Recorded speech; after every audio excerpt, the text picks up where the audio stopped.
Welcome, everybody, to the Transatlantic Call-In Show, the show where you can call in and talk to trans people about trans and other queer-related issues.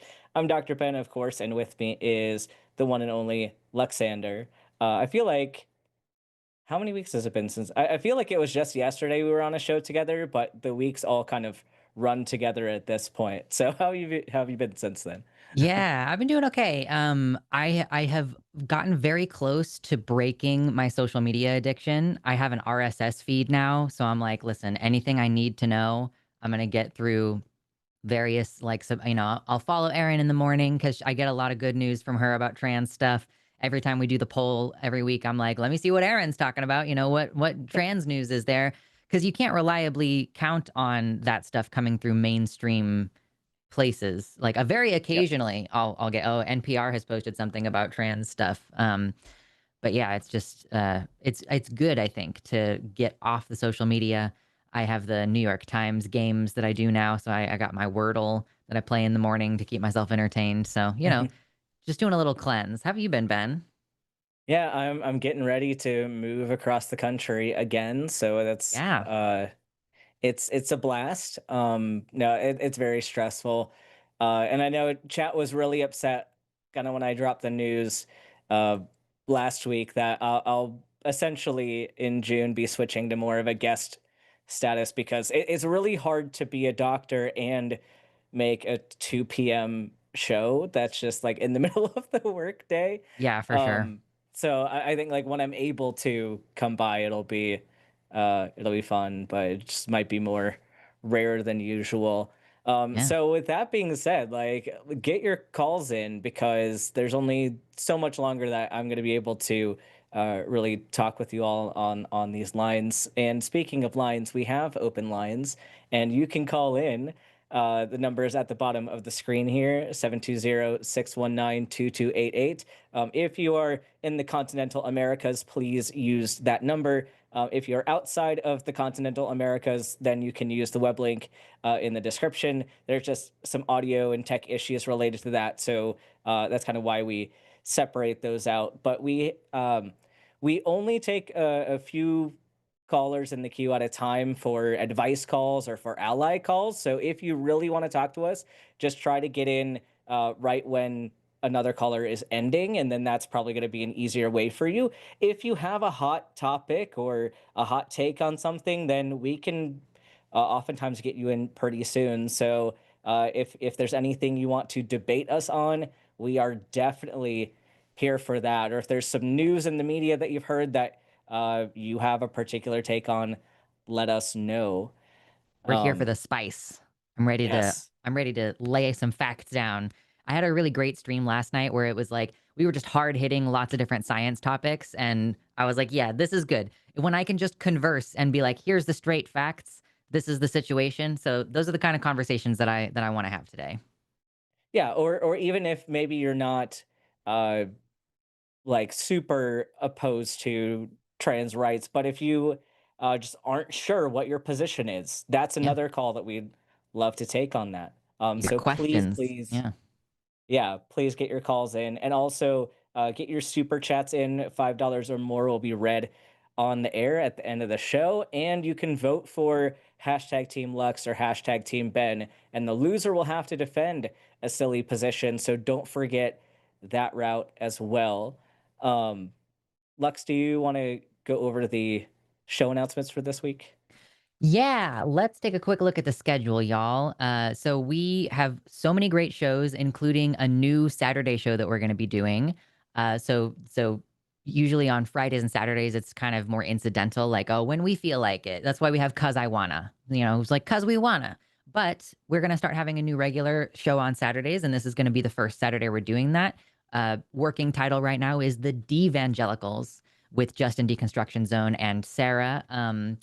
So yeah, that's gonna be really exciting. It's at the usual or hold on, no, that one is gonna be at 7 PM, much like the Sunday After Dark show. So on Sunday this week, we have Matt Dillahunty. Let me bring this over here so I can actually read it.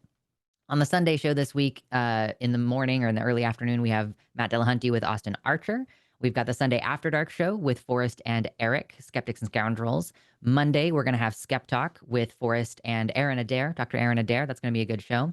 Chewed Gum on Tuesday with Taylor and Alyssa, as per usual. Next week's The Hang Up with Matt Dillahunty has Brady Goodwin as the guest. Very exciting stuff. And then next week, you can catch us again. It'll be myself and Riverboat Jack here on the Transatlantic Call-In Show.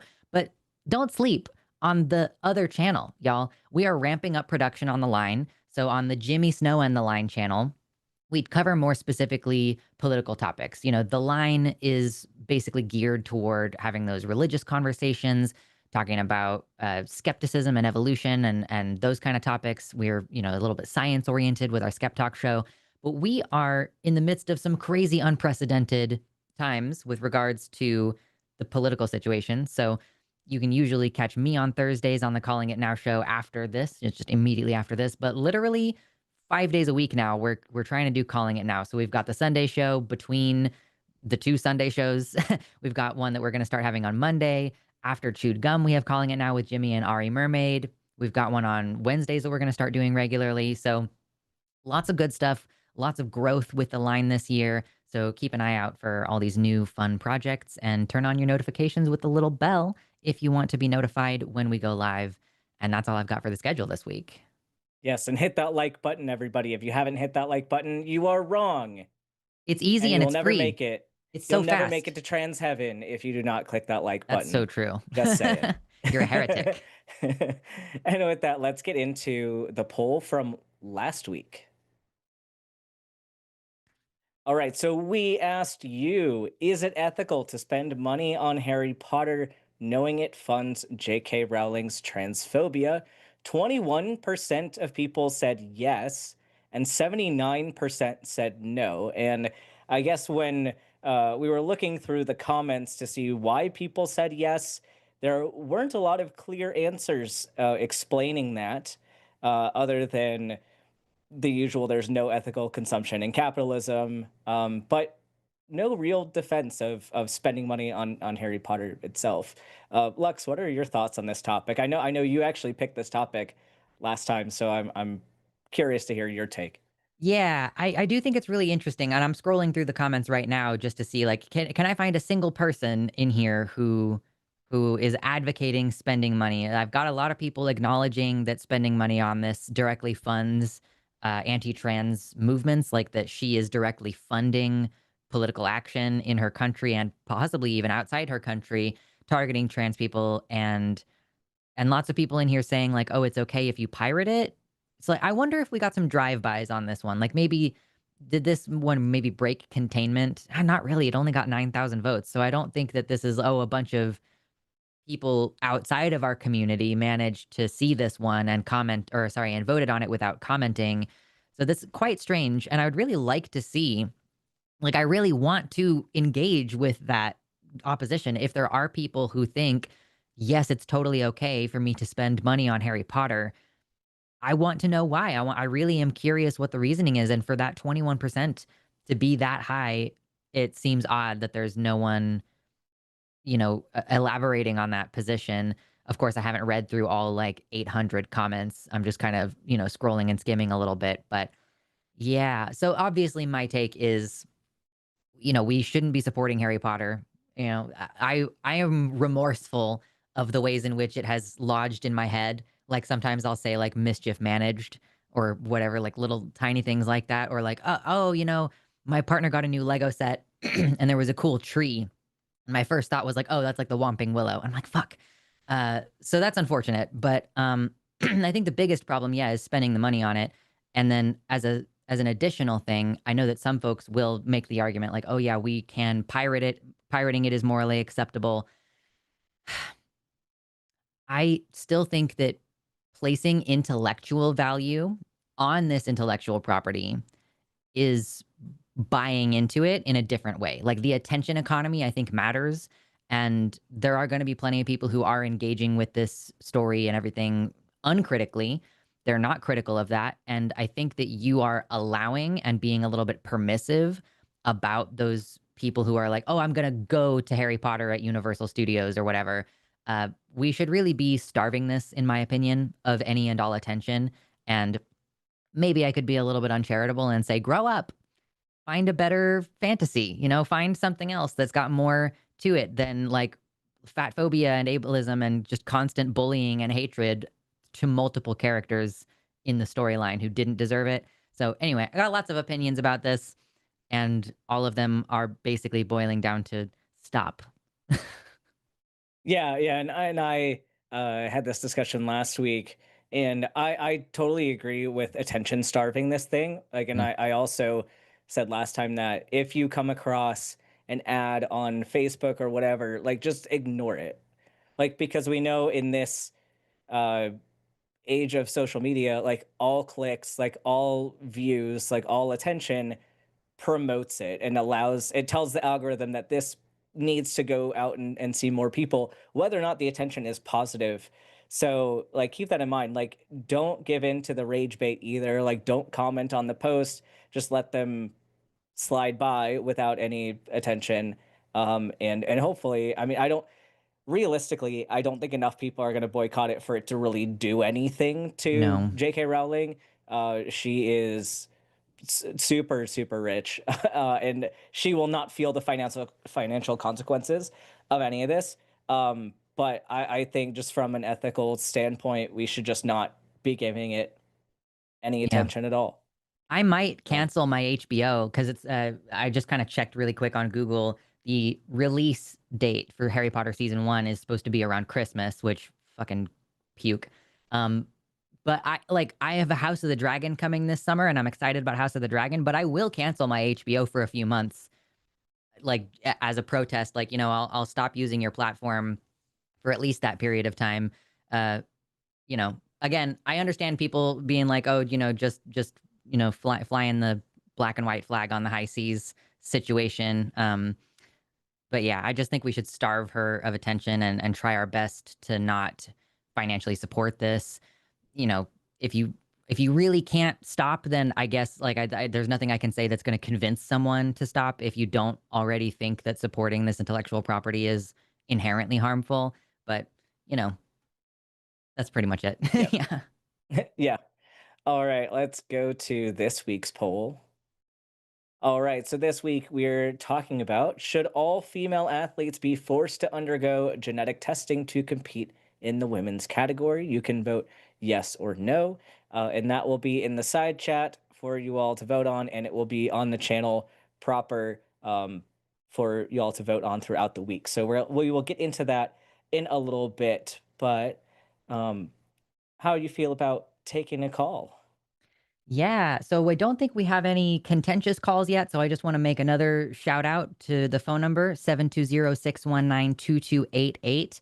If you have questions or concerns, if you don't think that we should let trans kids have access to medicine, or if you think trans people in general aren't real or we shouldn't exist, if you think it's immoral to be trans or an abomination to be trans, we are here to have those conversations. If you agree with all of the very restrictive bathroom laws passing in this country right now, if you agree that we decided not to touch conversion therapy today, but the Supreme Court did just basically say that conversion therapy is okay because it's allegedly free speech on the part of the therapist, even though they're really like practicing medicine and have to be licensed for that. So if you Yeah. agree that we should be putting children in conversion therapy that makes them feel a deep sense of shame about things that they have no control over, then give us a ring. And I want to have those conversations today. But yeah, aside from that, and also don't forget, again, hit the like button. It boosts us in the algorithm.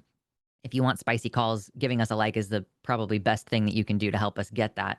But yeah, other than that, we've got a couple of conversational calls, and we've got a couple bit more processing now.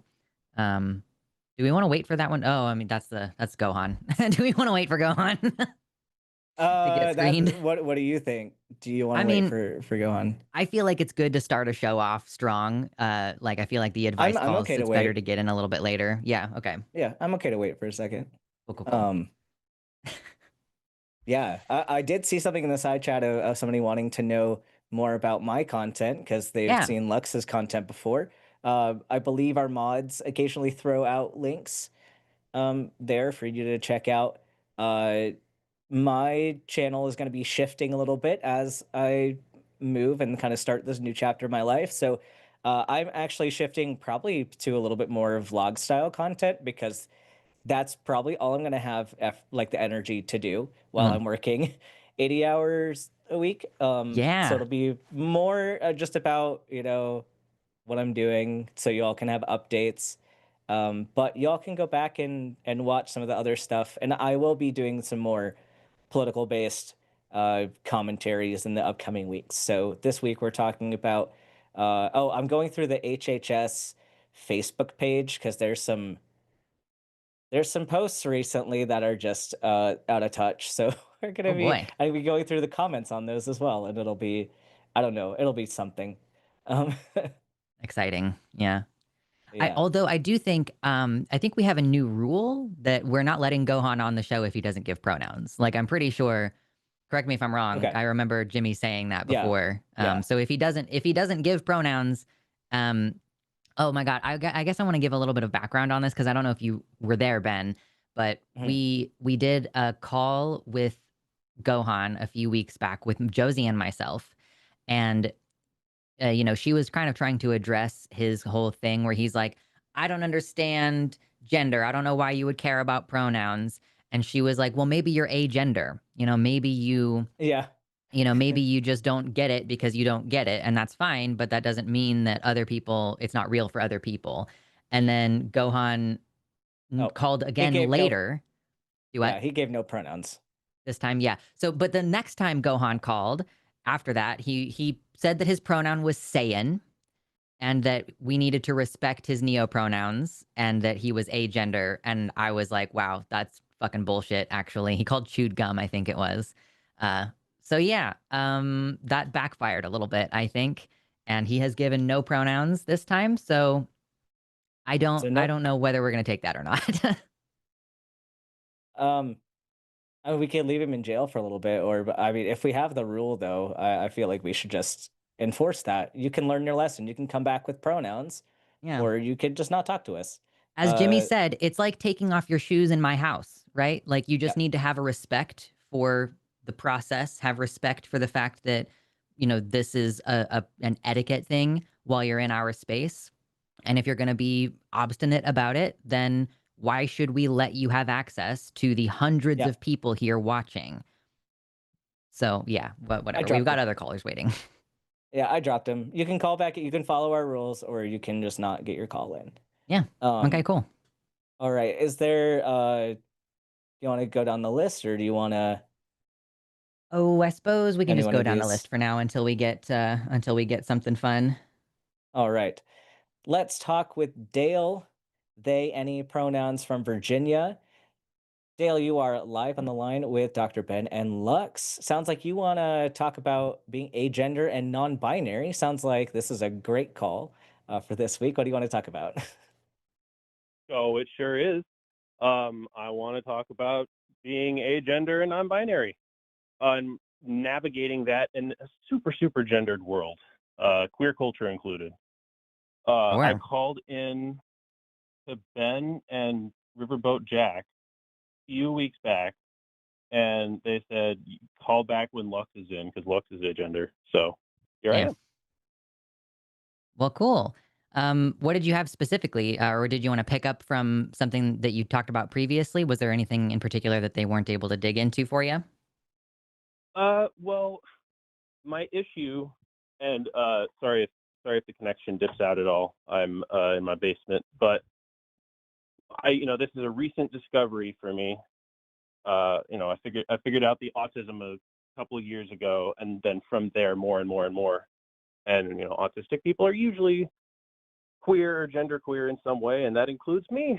And so, but the more I dig into it, the more agender comes up. And basically, I don't like making any strong gendered statements at all.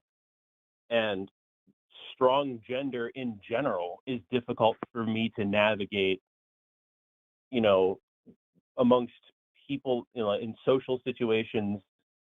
And so just, I think it's agender because so much of it just confuses me. Yeah. I mean, I have ended up settling on agender because I used to identify as gender queer. So I took that to be like, maybe I identify as like a little bit of both, male and female, and like kind of neither at the same time. And also like maybe a little bit up and to the left of the spectrum of male and female, or man and woman, however you want to put it. But I ended up landing on agender because I felt, I guess, like gender career was still claiming gender too much, like still buying in too much to the idea. And then like the recent conversations, like you heard us just talking, we had the conversation with Josie where she was saying that, agender people basically just don't understand the concept of gender, or like deeply don't relate to it. And I don't know if that's 100% accurate for me. Like I understand the concept. I appreciate like masculine and feminine things, and I like being femme and all that stuff. I just don't want there to be any expectations, right? I think that maybe that might resonate with you a little bit, that like identifying even just broadly as non-binary, like if I give up any specific gender label and I just say non-binary, that is just kind of saying like, I don't really care about what y'all are doing with the binary stuff. I mean, you have fun. Like, I love that for you. Trans women who I know who are like really into it, and they're like, I'm so happy with my gender and everything. I'm like, that's great for you. I support you and everything. But I personally don't take part, or at least I don't label the things that I do as being gendered. So yeah, but it's tough, right? Like there's no prescribed social role for non-binary people. We're still sort of carving out that space where occasionally Exactly. someone might meet Well, me in public and then refer to me with they, them pronouns, but that doesn't happen very often, right. Well, you're that is a big part of why I struggle, is because, brain wants patterns. Brain doesn't have patterns. The Yeah. very concept of non-binary is not patterned. Uh, I touched upon this in my first call. In my real life experiences and in the media exposure that I've seen, a non-binary stereotype formed in my head of assigned female at birth, weird / mask hair, weird / Connection. mask / neutral clothes, and like The basement this has struck stereotype again. meant itself You still with us, for Dale? me. Yeah, you there? Hello? I can hear Dale. Hello? Wait, Oh. Can you hear either of us? Okay, so for a second I couldn't hear anybody, and now I can hear Arden. You can hear me, but can you hear Ben can still hear the Can you hear caller. me? Blah, blah, blah, Can you hear blah. Ben? Can you hear Okay, me? yeah. I can hear the caller. Okay, I think we're back. I think that my Okay. internet just had a hiccup for a second there. My Okay, apologies. Yeah. The thing I was going to say is that I encountered enough of a stereotype, or enough of a thing repeatedly in real life and in media, that a stereotype formed in my head about non-binary people, and in what I perceive to be a lack of assigned male at birth non-binary representation, that further confused me, and further like, well, I'm not that. I'm not AFAB, and I'm not presenting in this way. And I feel like even when I look up, and this is probably partly due to capitalism and like modifying these things, like the outfits that I see, what I would call stereotypically non-binary, like the people that you'd clock as non-binary from a mile away, that is that like so far removed from anything that relating to me personally. And when you were talking about the gender and like agender people just not identifying with the concept of it at all, I mean, yeah, basically, but also I know what it is. And like, it's not that it's truly like existential pain for me. I just kind of roll with it, and I don't want to go through the effort of reminding every person every time about my pronouns. Especially like more conservative friends of mine that just don't understand. So it's really hard, but I think my biggest struggle is fashion and Sure. clothes that that I feel. I mean, I would say euphoria. There's not really gender euphoria when there is no gender, but euphoria for presentation. And I get faint wisps of that occasionally with like short jean shorts and crop tops and stuff. If I cosplay as like a pre-AIDS male fashion from the 70s, like I love that stuff. Sure. But it's just really confusing for me. Yeah, so I have a couple of recommendations of people that you might not know about who are AMAB non-binary. If you would like to kind of explore some of those, like how do AMAB non-binary people express themselves? Like what do they wear? How do they Right. dress? Like, you know, all those kind of things. One is Sam Smith, who's a musician. Um, I don't Oh really yeah. listen to their music, but yeah, so Sam Smith is kind of like a big name out there. I've got this like picture on the Google right now. It's just like Sam Smith with a very well groomed beard and like big hoop gold earrings. And I'm like, okay, there we go. So that's like subtle, you know? And then Jonathan Van Ness, Mm. of course, from Queer Eye. Yep. Also, this is, I guess Alok is kind of a comedian, but like a writer and performer. Alok, Alok. They're an Indian American person, I believe, who talks constantly about like being out as a gender non-conforming and trans feminine non-binary person. So yeah, Right. you know, just finding the examples and exploring and like trying things out for yourself and seeing what works, you know, but it's a process to find what you like. The thing that all three of these, there's a different YouTuber that in the comments of the first time I called in this Mm. person who summarizes the calls, they said to check out a different YouTuber, and that was Mm. really nice. That was kind of, but the thing that I got from that was like, you have to, if like when it comes to people's perception of you, is if that is the thing that you are trying to change, you are going to have to play the game in some capacity. If you want a femme, you got to round it in makeup. If you want a mask, you got to point it in sharp and straight and all that stuff. And like these three non-binary people that you mentioned, they're still expressing a lot of stuff. I feel like they're still expressing gender, and that is what I don't relate to, is the fact that like makeup, the giant earrings. Uh, the closest thing I've found is like being my bearded and hairy self, but in small shorts and maybe a tank top. Like it's Yeah. like anytime I wear anything remotely gendered, it gives me Yeah. dysphoria. I mean, attention, I guess, because it's like basically to communicate, because gender expression is a form of communication, basically. Like, you know, trans women dress like women dress because they want to be more easily noticed as women and all that kind of stuff. So, oh yeah, Callan Conrad is another example of a non-binary YouTuber. So it's like you've got kind of two choices. One, I mean, well, you've got multiple choices, but if you're like trying to communicate non-binary through your gender expression, basically you have the like, are you going to mix and match? Like, are we going to implement different aspects of gender and just kind of put them together in ways that are atypical and maybe even confusing to people? Or, and like the less practical version of this, like I don't really even know how to accomplish like a non-gendered appearance, right? Because long hair is feminine and short hair is masculine. So what? Is everybody gonna have the haircut that I do where it's like shaved on the sides and then long on the top? Or does if you're trying to have a non-gendered appearance, are you gonna shave your head? Well, long nails are associated with femininity and short nails are associated with masculinity. Are we going to remove our fingernails to have a non-gendered appearance? So I just think that like as far as being non-gendered, it's just much more difficult to achieve that. And so I think that a lot of non-binary people find joy in sort of throwing everything at the wall and seeing what sticks. So yeah, I guess there's not really a good answer on that. If you're trying to avoid gender, like everything you do is going to be charged in some way by the society that we live in. Mm-hmm. Yeah. Well, when it comes to hair, I've got both genders. I've got long hair and I'm balding. So there we go. Yeah, there Uh, you go.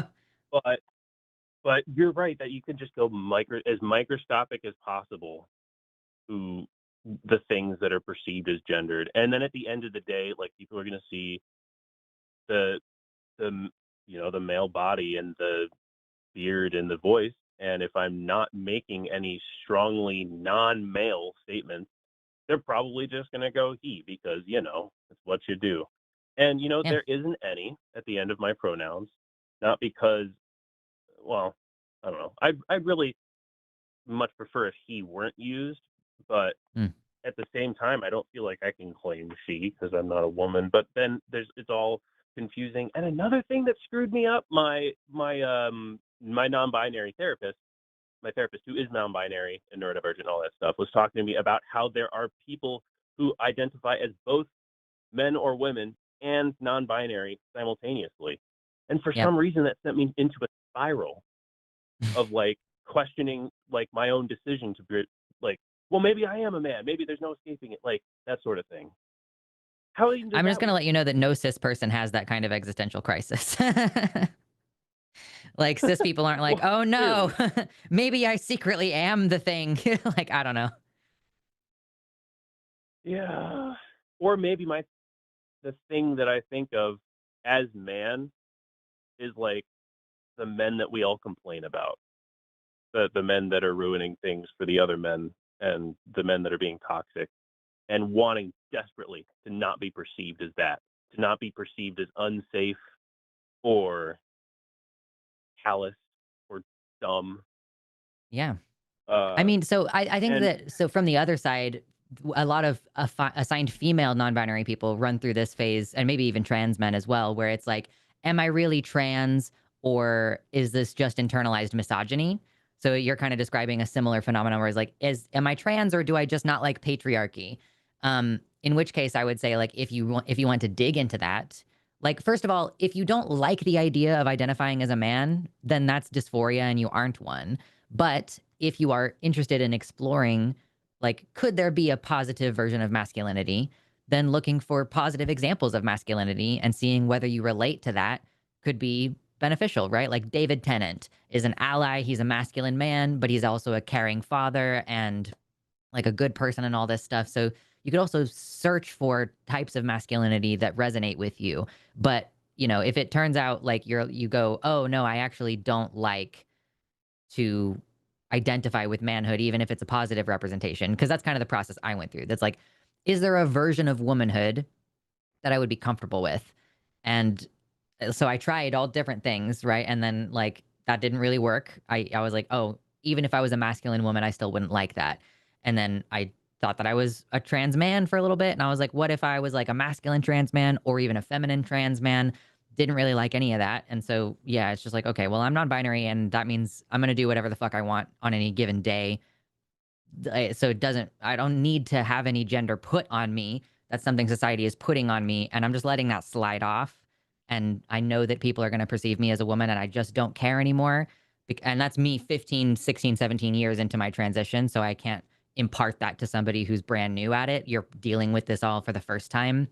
But I would say like endeavoring to get to that place where you're recognizing like people are not going to see me the way that I necessarily feel inside, and the opinions of these people don't impact me and who I know I am and everything like that. thank you for that. It's Yeah. true. And I know that especially trans women, like once you get the male puberty, I mean, it's real hard to pass, and like that's just their reality. And It's expensive at you least. know, they're Yeah. never. I mean, I just can't imagine that level of dysphoria. I mean, I'm kind of fortunate in that sense where I'm not like strongly worried about this. But I feel like it ebbs and flows in pain level. But yeah, when on the topic of you were talking about positive masculinity, there's a chronic lack of representation for that in media, of course. Yeah. Somebody commenting somewhere mentioned that safety, like providing safety for partner slash family, is like a huge one. And Mhm. that's definitely something that I relate to, but I don't know why that has to be masculine. It's only masculine because Yeah. I'm born into this body and I'm trying to cope with it. So no, yeah, I'm pretty solidly not a man, patriarchy or not. But what started all of this was my lack of success romantically, because I still am attracted to women. And Mm. so I feel like straight women sniff my gender out in a heartbeat. And I've never been an option for them because I'm not a man. And Interesting. maybe that's true, maybe that's not. Maybe I'm just really insecure about it. I know I'm really insecure about it, but you know, it's been a journey of, you know, like like tipping point of inceldom. I was also on the tipping point of the right wing pipeline. actually was listening to Matt Dillahunty in this era. I went from edgy atheist to anti-feminist, and then I moved to Chicago and met real minorities and grew a brain. But Sure. the point is that it's been a journey, but this is definitely new for me. Yeah. Well, I imagine that it's going to take a lot of work and exploration to kind of narrow down and to figure out what kind of rhythm is going to make you happy. And maybe you might find more success dating within the trans community. Like I know a lot of trans people exclusively date other trans people. So, maybe there are trans women out there who would resonate with some parts of your experience and still provide that kind of like feminine energy to balance, in a relationship for you. So, that's something I would recommend. Like, just more community with other queer and trans people, regardless of Yeah. whether dating is part of it. I think is critically important. And yeah, I don't know that I have a lot more Absolutely. advice though. That I kind of feel like I've run at the end of my like for you at the beginning of your process. It's like explore, try new things, test the waters, and try to make as many like build as much community around yourself as you possibly can. Yes, very much so. Real quick though, when you mentioned trans women, um, I not only am I attracted to women, but I also have a genital preference, and so that effectively means I'm mainly attracted to cis women, and that is something that kind of bothers me. I know that your partner is your preference and stuff, but I do feel discriminatory thinking about that. But it is simply my attraction, but that does narrow the pool even further out of the queer community. Yeah. I mean, Um, plenty of trans girls have a kitty, and there's non-binary people who have one too. So, like, I don't know. Like, there's probably some amount of exploration. And like, I don't know how yeah, strong a feeling it is. When I hear the term preference, what I hear is like I prefer one over the other, but it's not a deal breaker. So if it's a deal breaker, that's a little bit more a limiting factor, of course. But yeah, it's just gonna take time to feel it out and to find the right person to balance you out and, you know, yeah, establishing those relationships. And you might date somebody yeah, and figure out that it doesn't work, and then you're friends. And then you just have more people in your chosen family at that point. yeah. I'm kind of sticking to the friends. I don't know. I just have zero luck with dating. I feel like I don't want to make people uncomfortable, and I don't want to ruin my friendships. And I'm also demi, and so dating and exploring is very difficult for me, simply because it Yeah. simply doesn't happen. So, Yeah, but I can it's a see where journey. there's a lot of frustration with this. I know we've kind of gone on to a separate topic now. We've been on the line for a little bit. Yeah, We've got the call queue kind of filling up. yeah. So I know No, this has been, I think it's been productive helping you kind of figure this stuff out. I think maybe do some more exploring on your own, and then maybe if you have updates, let us know. absolutely. Thanks for Thank you calling, so Dale. much. Yeah. Appreciate you. Have a good day, Dale. Bye bye. Bye. All right. We've got some callers on the line. Ooh, okay. Do you want to go with 9-6 or 11-5? Um, let's see. I mean, either one. Either one could be good stuff. I guess it's like up to you on that one. Both are good. Okay, I'll go with the one that actually was in there first. We're gonna talk with JB from Pennsylvania. JB, you Yes, are hello. live on the line with Dr. Ben and Lux. What would you like to talk about? Well, I was listening to a bunch of what Dale was saying, and I guess my main point is that everybody in the world will instantly is going to recognize his voice as a man's voice, and this is the problem with transgenderism, the trans ideology, is that it's a fruitless agenda to thwart or interrupt or supersede, squash the inherent sex recognition instinct in humans. So, JB, question for you. What happens when that instinct is wrong? So they success. So you're talking about what? For instance, I'm talking about people that like, so when we define masculine or feminine characteristics, there are a lot of overlaps, and there are people that are not easy to tell what their biology is. So when do you think yeah, that that this instinct is 100% correct all the time, or do you think that there's some nuance to this? it's not correct 100% of the time, but the intention of trans ideology is to deny it, is to squash it, is to tell Nope. people that it's wrong. Not at all. And it's JB, not. and you know what? Something that I would Okay. appreciate in this discussion is, instead of you telling me what my position is, how about you let me tell you what my position is? So you're doing something I'm called telling you straw what manning. I'm telling you what my perception of your ideology is. So I will say what I want. Right, and you're incorrect. And you're incorrect because that is not the position of trans people. Literally, the position of trans people is just that I am a person. I was assigned a certain gender at birth, and I don't Yeah. I don't see myself living as that particular gender. And literally, that has nothing to do with other people's perception. It has nothing to do with what people will or will not think about me. That's not why I transitioned. I didn't transition Yes. for anybody else. I transitioned for myself. So your idea that transgenderism and that trans ideology is to thwart this instinct, it's literally nothing to do with the instinct.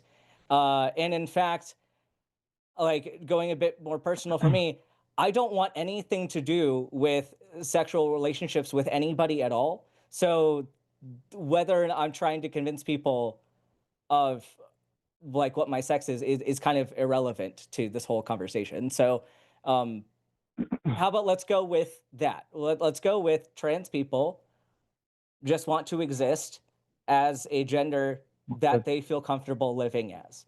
That is Yeah. what I would say I used to trans believe- people are aiming to do. Yeah, I used to believe that. I don't believe that anymore. Transgenderism. What is a changed? What demand. changed I'm your sorry, opinion on that? Are you calling my co-host a liar right now? Because he just told you how he feels and what his goal is as a trans person, and you just said, I don't believe that. That's correct. I do not believe that. So Okay, so what you're I see calling us from liars, which means that that's a transgender- bad what I start see- to this so I guess- conversation. So let me ask you this: if me, and you are clearly, both of you, female. You are clearly medically altered females, and That's that's fascinating. what How do you know, everybody in the JB? world I want to is know going how to you know reason that. as.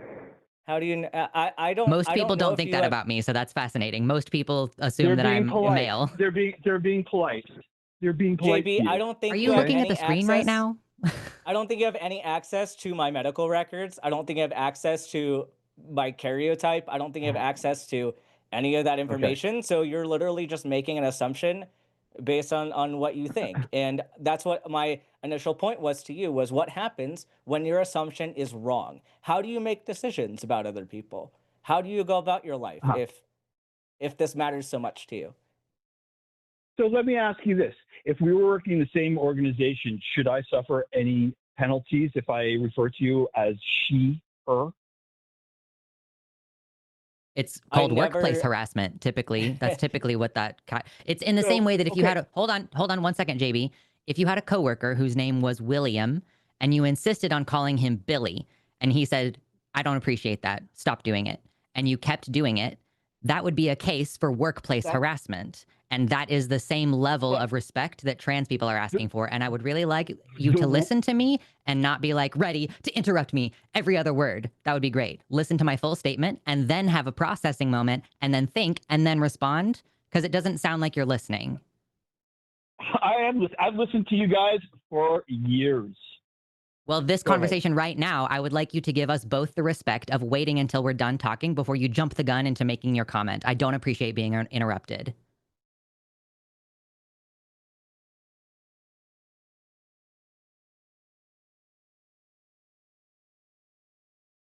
Are you going to talk?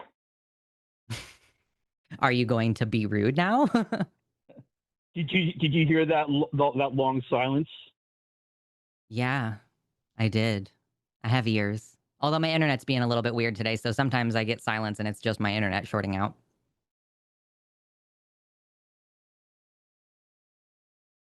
Yeah. So what are your thoughts, JB? So you do believe in thwarting other people's sex recognition instinct.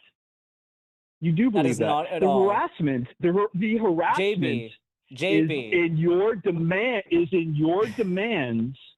that we are forced to say JB, I language have we no. do not believe. JB, Not shut only up. that, not only language have- that we don't believe. Okay.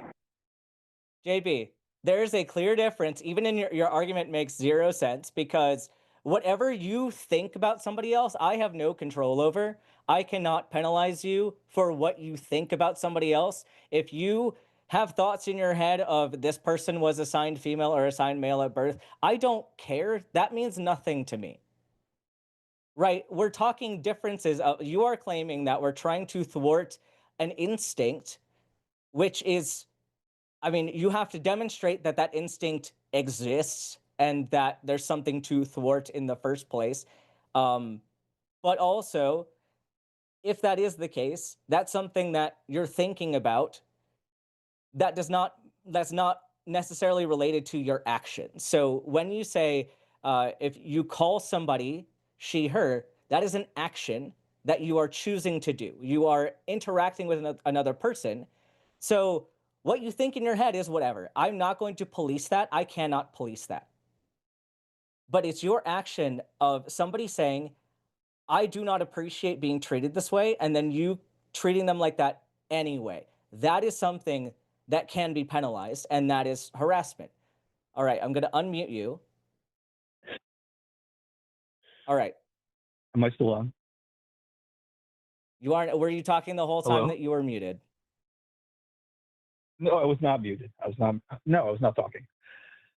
Okay. So, yeah. So, to my original point, you want to thwart the sex recognition instinct in other people. That is. So you just completely ignored what I just said. That is harassment.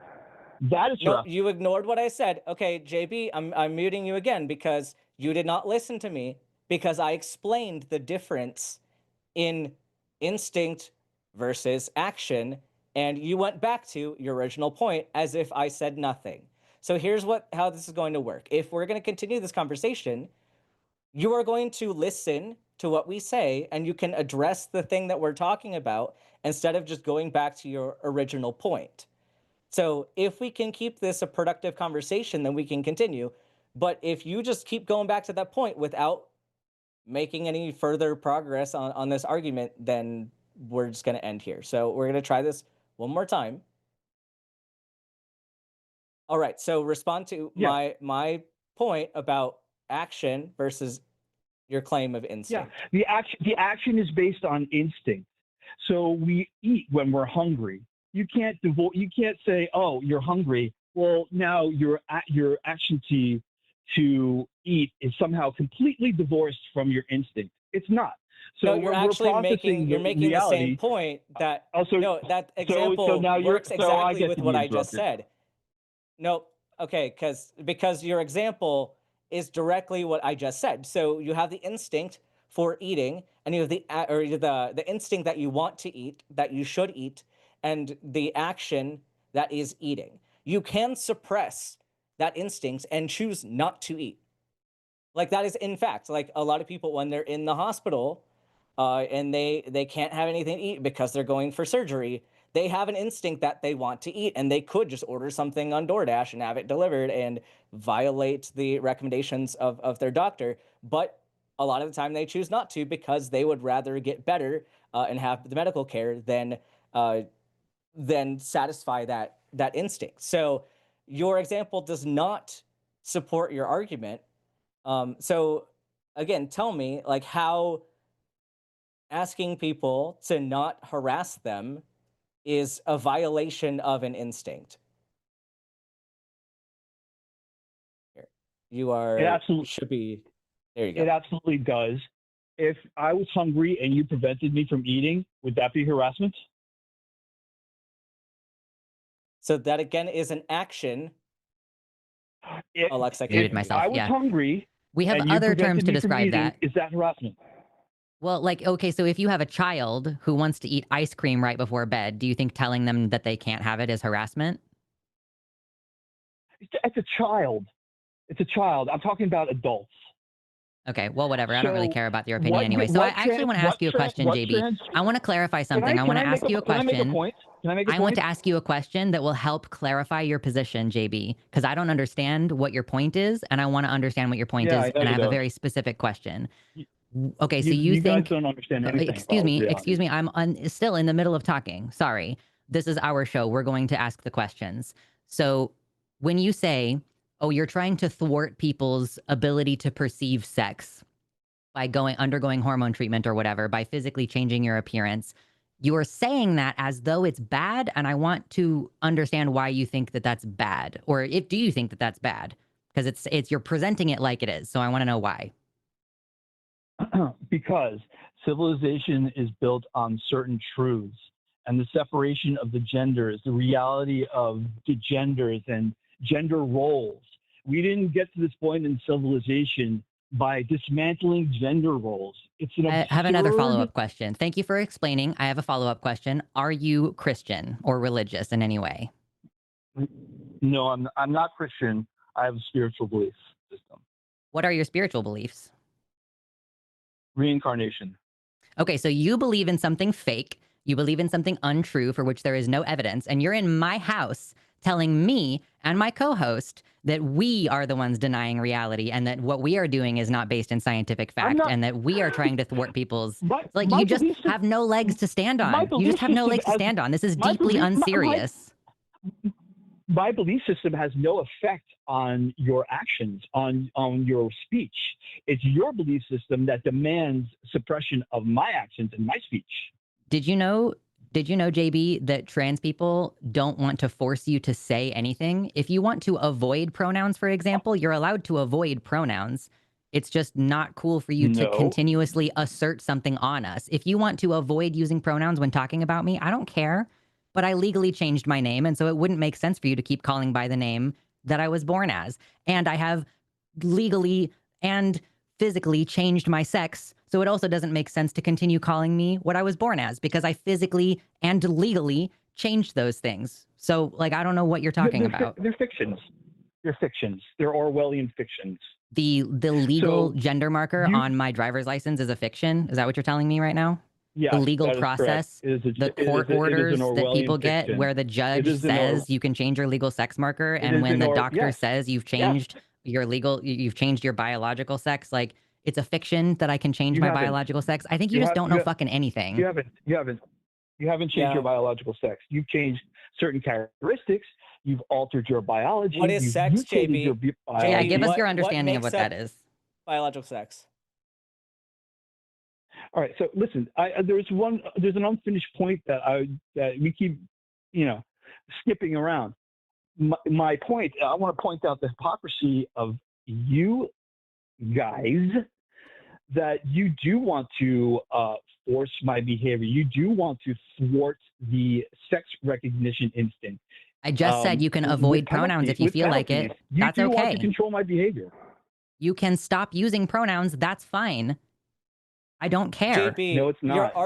Your argument keeps going back to something that we keep denying isn't our position. I know you keep denying it. If your argument does not stand calling on us its liars own, over and over again. Yeah, just saying that our position isn't actually our position tells me, JB, that your argument does not have legs to stand on at all. Because you know what? What makes a good argument? Of course you're going to deny it. A good argument is not telling somebody. You deny reality. JB, a good argument is not telling us constantly over and over and over again that you think this is your position, when I've told you over and over again that is not my position. That tells me that you don't actually have an argument, because what you should do is give your point and then give evidence to support that point. So you have a few burdens here to take on yourself, right? So you are claiming that there's an inherent sex recognition instinct, and that us asking for you to use different pronouns is violating that. You have to demonstrate that is the case and why that's the case. You have a lot more than just telling us that you don't believe us and that we're wrong. You have to tell us why we're wrong. So one more chance. Not here. Okay. Well, I'm actually not here to prove you guys wrong. I'm here to present an argument to listeners who are skeptical about this whole ideology. You're not doing a and very cult. good job of that. And okay. Well, you guys did not reality. I mean, I wouldn't trust your discernment. What reality? For, making like mac so and the thing cheese. is, we were about to reach a point of actually getting to the meat of the problem that you have, and then you decided to step back to a different point because you're not really up on the uptake with the fact that conversations flow in like a linear direction. So here's the thing. What do you use to define sex? I am asking a question. I am literally in the middle of talking, JB. You wanted to skip over my point. Holy fucking shit, dude. I'm muting you again because you are not capable of following the simple threads of a conversation, JB. Please explain what your understanding of what sex is to us. How do you define sex? Because you keep saying, oh, you're thwarting my instinctual understanding of what sex is. What is it? We cannot have a conversation unless we get to the meat of how we're defining the terms. So I'm going to unmute you in a moment, and I'd like you to please explain how sex is defined in your worldview. Thank you very much. You're unmuted now.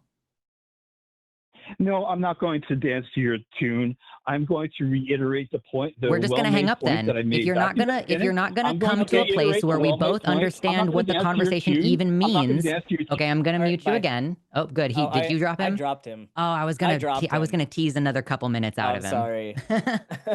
That's okay. I'm sorry. I was just so insufferable. I didn't want to reward him. That's fair.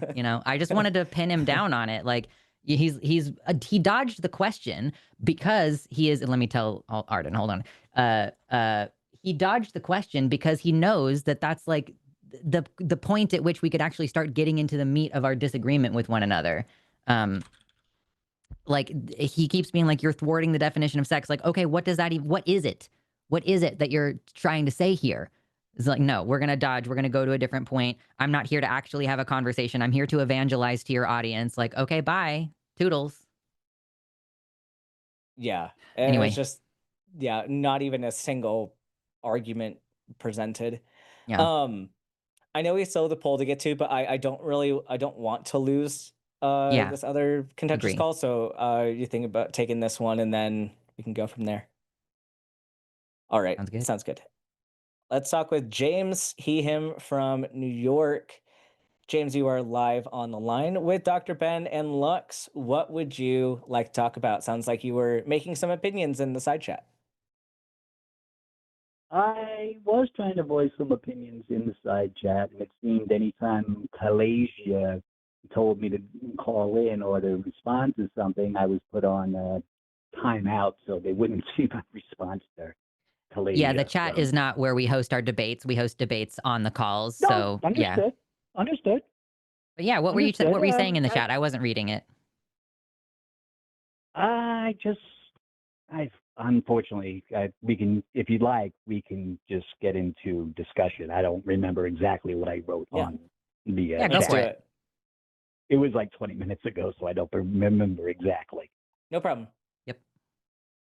I was calling. Unfortunately, you probably are going to be upset with me, but I partially agree with JB in a couple of senses. But I would like to discuss the trans in general. Okay. You were asking JB about what sex is, I believe. Yeah, he had really big qualms about the idea of like sex perception, how we perceive each other's sex. Right. So that's why I wanted to get into that. But yeah, I'd like to know what your position is, though. I believe sex is determined by chromosomes. Okay. You are XX, all right. You are a female, you are XY, you're a male. So when it comes to society, do you think that those chromosomes should be how we make decisions for people? Do you think you should use the bathroom based on your chromosomes, or do you have a different thought on that? You should use the bathroom based on your chromosomes. All right. So if we have somebody who has 2 X chromosomes and a Y chromosome, what bathroom should they use? Okay, you're picking out the anomaly to the rule. Let's discuss the XX Well, but and those people XY. No, matter. so We actually, need to an know. It's XXY important. an XXY is one of the most common forms of chromosomal anomalies with sex chromosomes, and it is one of the most undetected of those anomalies. So most people that have this actually don't find out until they're in a fertility clinic because they want to have children and are unable to. So how do you think we should make determinations based on chromosomes in that case? I am under the belief that in the case of intersex, one of the one of the sexual traits becomes dominant in that person. They're either going to have a penis or a vagina. They're not going to have both. Not necessarily, but I mean that's a So super super rare situation. But are you aware that you said that your argument was based on chromosomes, and now we have a shift for when chromosomes cannot be used reliably. Now we shift to anatomy. So it sounds like chromosomes on their own are not enough to assign you. Is that correct? no, I don't Okay. find that to be correct because again, you're picking an outlier to try to make a rule about. You know, for Yeah. So 99.5% of the population, it's So XX James, when or we XY. interact with people, when we interact with people in society, right, we're interacting with individuals, right? We're not interacting Right. with the average of a population, right? So the decisions we make on a day-to-day basis, what pronouns we use, what bathroom we use, all of that is an individual basis decision, right? Depending upon where you're at, if you're in public, you don't have a gender choice to which bathroom you go into. You should No, go not into the necessarily. one Again, so that you have when people, chromosomes. James, when one person, let's say if I choose to use a bathroom, am I making that decision based on what the average of the population is, or is it based on me and my particular characteristics? Like, so the person with XXY, or somebody with ambiguous genitalia, uh, in your view, they are one person, right? Should they make their decision based on what the average in the population is, or should they make a decision about their personal situation?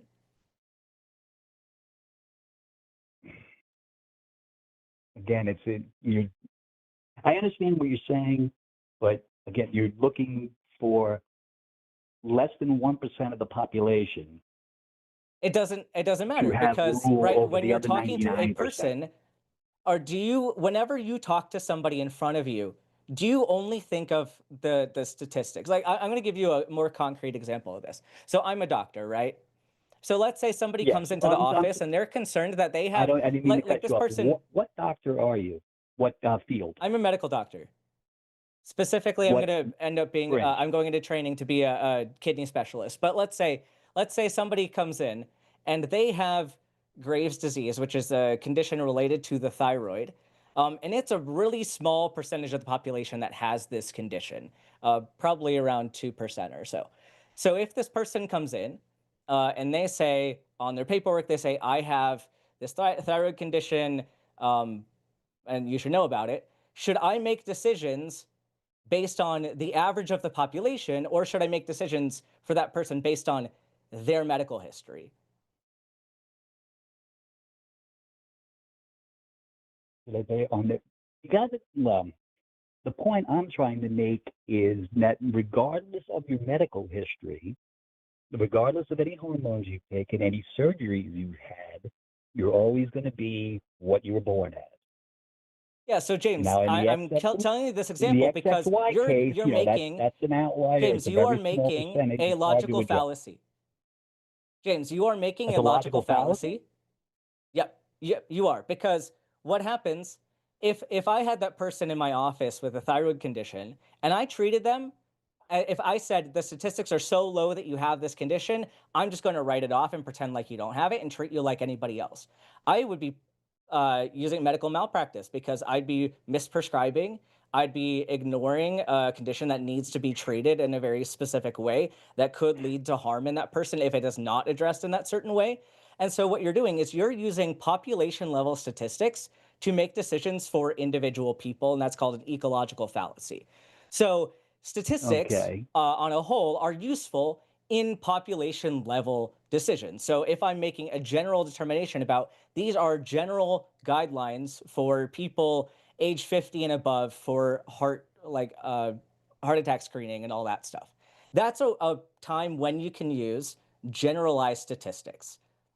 But when it comes to individuals that need to make day-to-day decisions, if that person has a thyroid condition, every single decision in their day is about them, right? And so these people, even though we think that there's a very small percentage of people with chromosomal abnormalities, that every single day of their lives, they experience that same condition. So they have to make those decisions every single time of, is this the correct bathroom for me?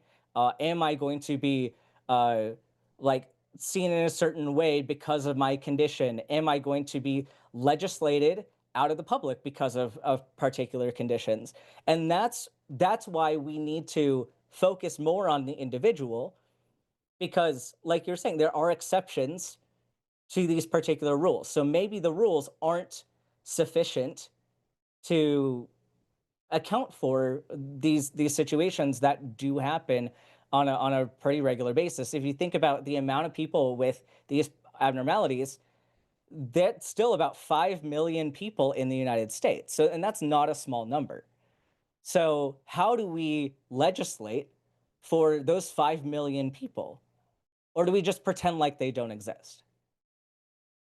It's not a question of them pretending that they don't exist. Going back to the thyroid situation, of course you're going to treat that as a doctor. Of course you're going to treat that thyroid situation towards the individual, because the individual is there getting treatment.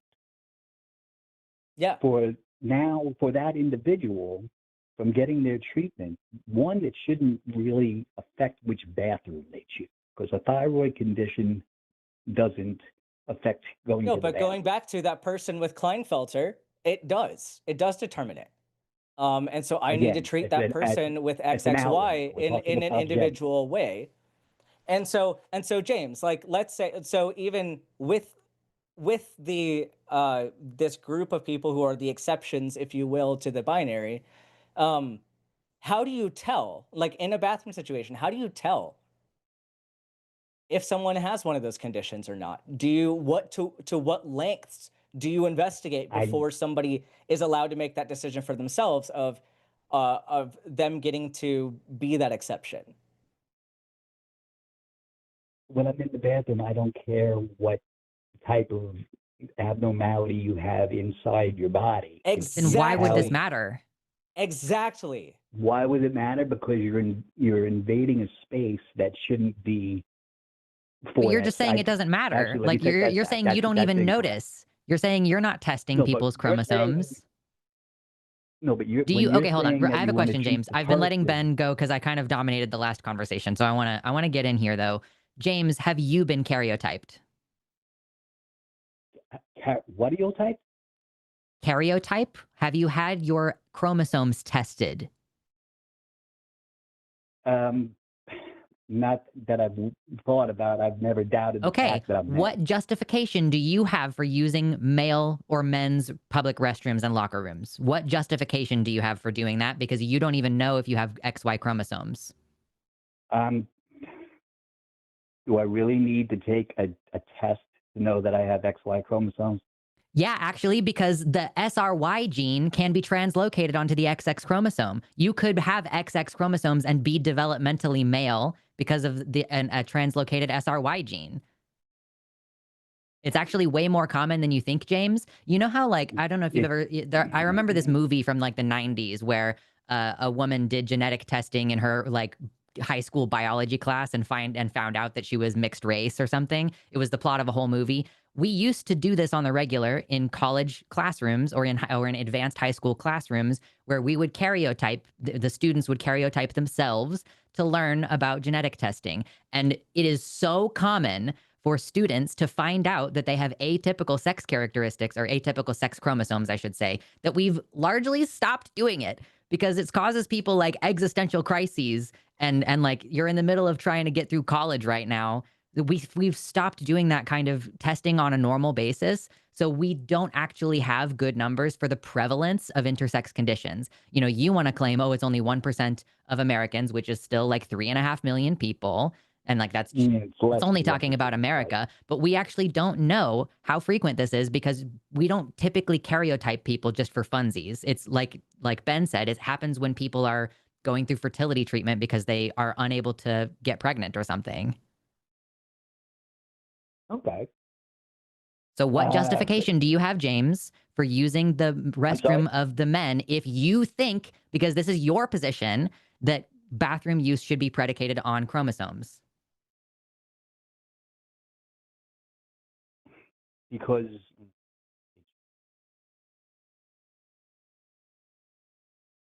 I'm not trying to think of how to word an answer to that. Are we realizing that this is not a good way to do things in society? Are we suddenly realizing that most people don't know their chromosomes? Again, I think I didn't mean to cut off, but again, I think you're trying to legislate humanity over the exception of the one in 3.5 million whatever. Americans deserve to have a safe place to go to the bathroom. And when you say, Right. oh, I And want to go legislate, based on actually, based excuse on me, your James, excuse me, your James, I'm in the secondary middle of a sexual statement. character. I'm in the middle of a statement. You just said that I want to apologize. legislate. Excuse me, I'm in the middle of a statement.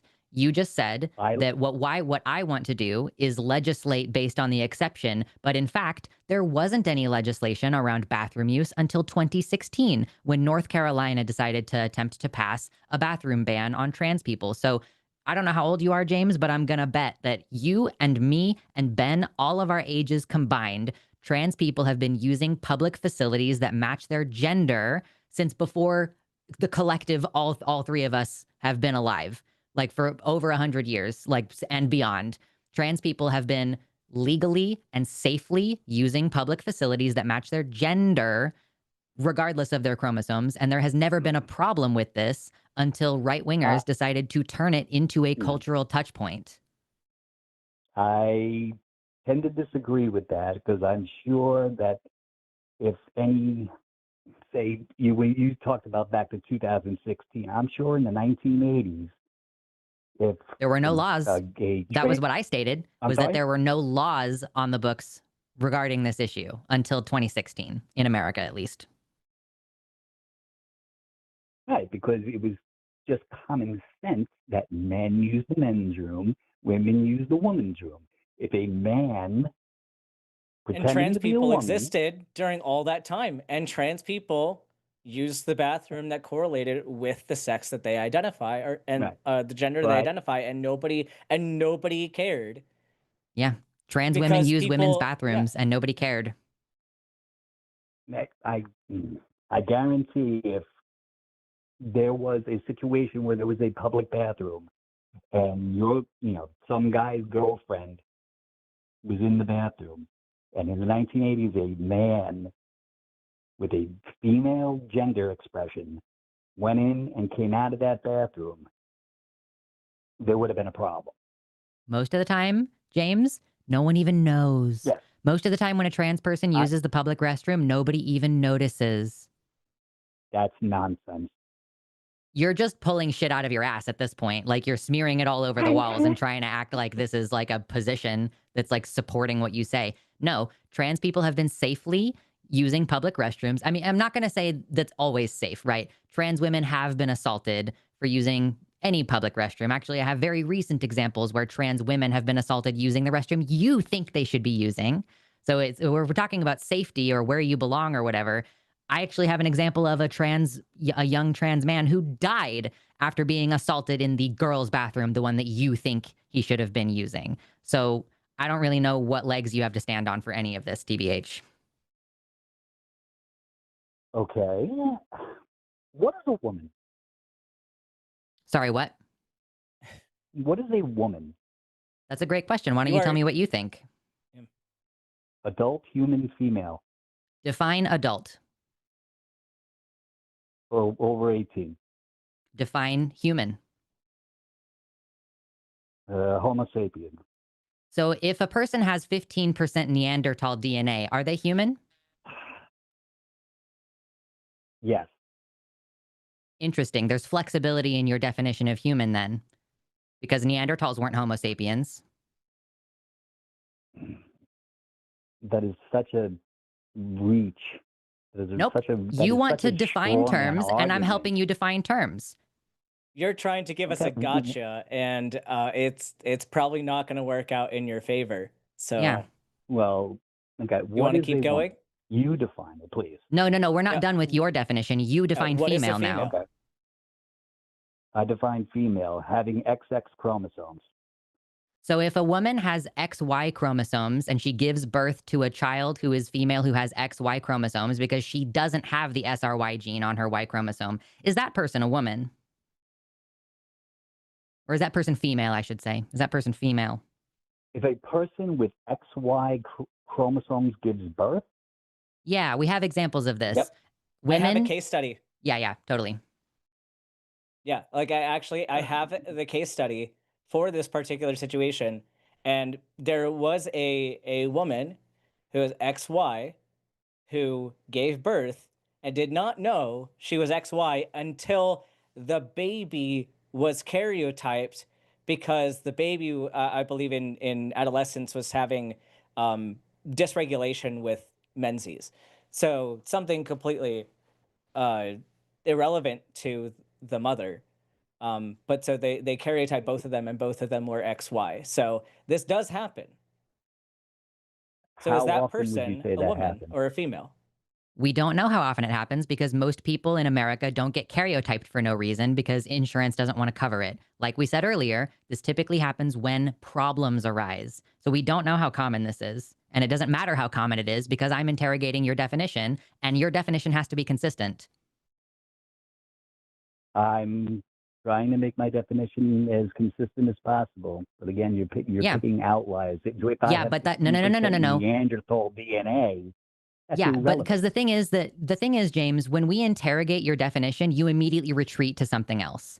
Or you say, well, that doesn't matter. Because it does matter. When we're defining what sex means, especially because this relates to public access, we're talking about which bathroom you can use, or even whether you can safely use a public bathroom. This impacts people's lives. So the outliers have to be considered. If an XY woman gave birth to a baby, but she has XY chromosomes, is she female? I would have to see the case study because I don't believe an XY person gave birth. I'm not saying it didn't happen.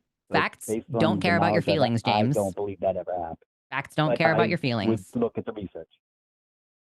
Do you want to read him the case study, or at least the abstract, Ben? Yeah, let me pull it up. You have access to Google also. You could Google it yourself. But for the sake of conversation, I'll give what you're saying to be accurate. Okay, so please answer the question. Is she female? That's a very difficult question just because I've never heard of that circumstance. Would that person be female? Yeah. She carried a baby and had unassisted live birth, but she has XY chromosomes. There are actually multiple case studies that several. I can pull up for you, because there's some with like the technical Swire syndrome, which is that translocation of SRY, and there are also cases that don't have a translocation of SRY but have some other gene that is less studied, that was different. So we have multiple examples of this. And one of them, if you go to PubMed, in the Journal of Clinical Endocrinology and Metabolism, there's one from 2007, report of fertility in a woman with predominantly 46XY karyotype in a family with multiple sexual differences. I changed the language because they do use an outdated term in the title, but you can read that one. And that one was a particularly mosaic. And then there's another one. It's asking me to verify that I'm human.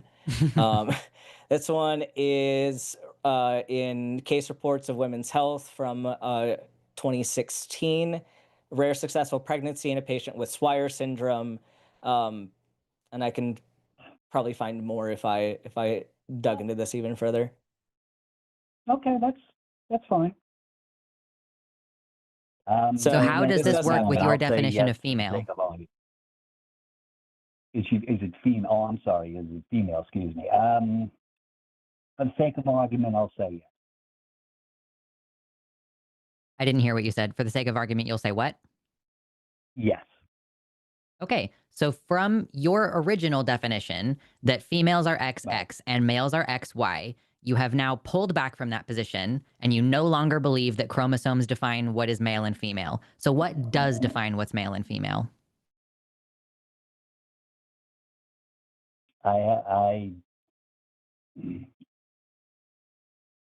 You're trying to make a statement based off of something that, like if the person that it is had a disease or had a syndrome or had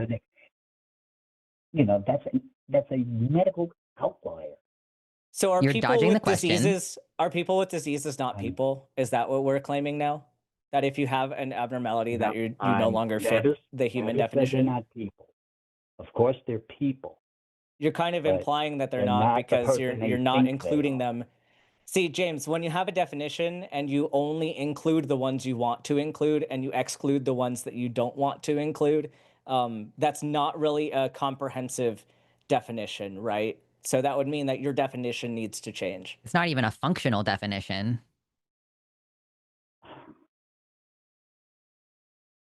Okay, in 99.995% of the cases, You're just going to keep retreating to the same bullshit point.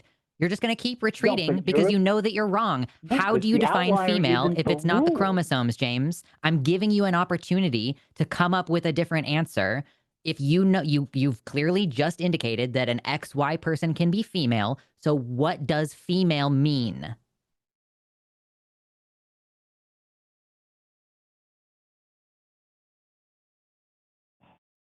I apologize for the dead air, but I'm just Yeah, you're thinking it's, yeah, you got to mull it over. I understand. not because your logic is terribly flawed. My logic is flawed. My Yeah, logic is flawed. You can't what? define female, but my logic is flawed. No, it's like saying if you man. Can you just answer the question? Do you have a working definition of female? You can say I don't have a working definition of female because now my chromosome theory has been debunked. It's okay if you say I need to go back to the drawing board on this one because I don't know what the fuck I'm talking about apparently. Okay, being you've defeated me, why don't you tell me what your definition of a woman is? Yeah, so here's the thing, James. With this argument, you came in, you used that, which you threw out the what is a woman argument after we cornered you and you didn't want to answer a previous question. You're just gonna keep retreating. But you came into you used that definition as a gotcha, and commonly it is used as a gotcha to say, well, we have a concise, easy definition of what a woman is, and you all can't even give a concise definition, and that's true. I cannot give a very short, concise, easy to spit out definition that accounts for all of the nuance that we see in the combination of biological and sociological factors and psychological factors that go into making a person, much less what makes them a certain sex or certain gender. And so our position doesn't hinge on there being a concise definition for women.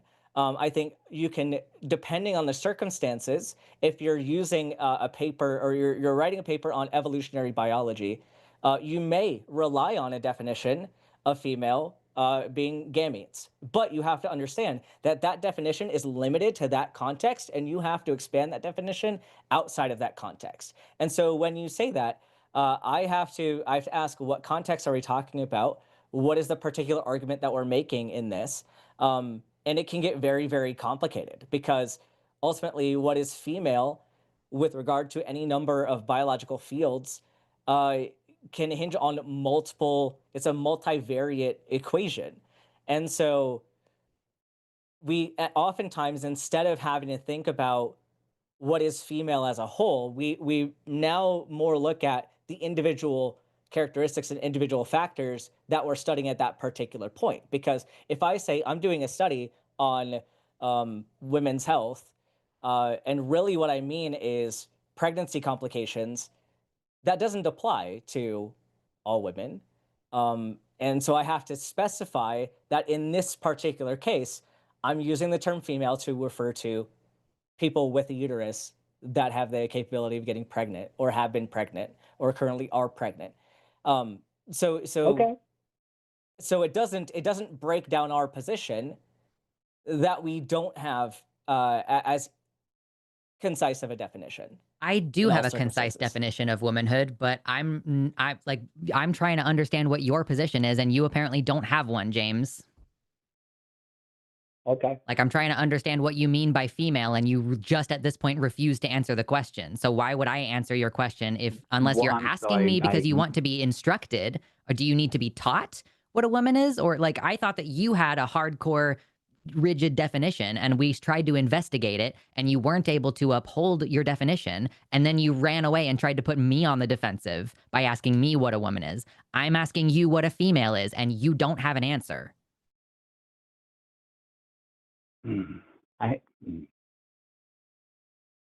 Okay, I will admit defeat on that one if you'd like. Can we go to another subject? I think I can We got have a defined lot of people female, in the call-in queue, so you're maybe pulling this out is a good outliers. place to for you to go reflect on what we've talked about and maybe reconsider your position on this, and feel free to call in next week as well, Yeah. and we're happy to discuss this further. But I think we're at a good point for this week. Okay, that Does that sound? sounds fair. Thank you for taking my call. Thanks, Yeah, James. thanks for calling in, James. Bye. Okay, Oops. Just hang up on people Misjudged mid-sentence. that a little bit. Oopsie. All right. Do we want to touch on the poll really quickly before we yes. get into some more calls? And I apologize to people that have been waiting a while. We've got some good contentious callers today. So if you're all okay with hanging on for a little bit, we hopefully will be able to get to you. But we do prioritize some of that spice. So all We've right. gotten So some for good spice today. Yeah. Yeah, so for the poll for this week, should all female athletes be forced to undergo genetic testing to compete in the women's category? And I didn't see how many people answered each one. But I mean, I feel like we can address this pretty simply. My answer will be no. That is a violation of privacy. Yeah. And it's not necessary. Shockingly relevant to the conversation we were just having, because we're about to have an absolute flippin' epidemic of athletes at the Olympic level. So everybody, if you didn't know, the reason why we're asking this question today about should female athletes be required to undergo genetic testing is because the Olympic Committee has decided to reverse its previously pro-trans policy. For the last 20 plus years, the International Olympic Committee has basically been like, yeah, trans women are allowed, trans men as well, but like specifically everybody's always worried about trans women.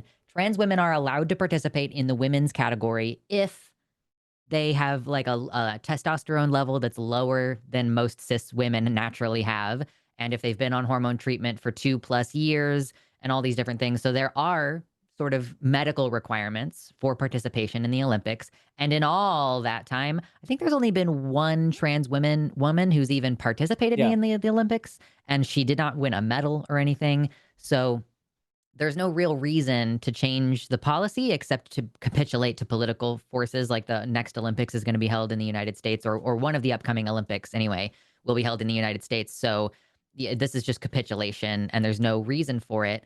And what we are going to experience is we are about to find out that a lot of people who think that they're female have karyotypic anomalies where they have XXY or they have SRY translocation or something.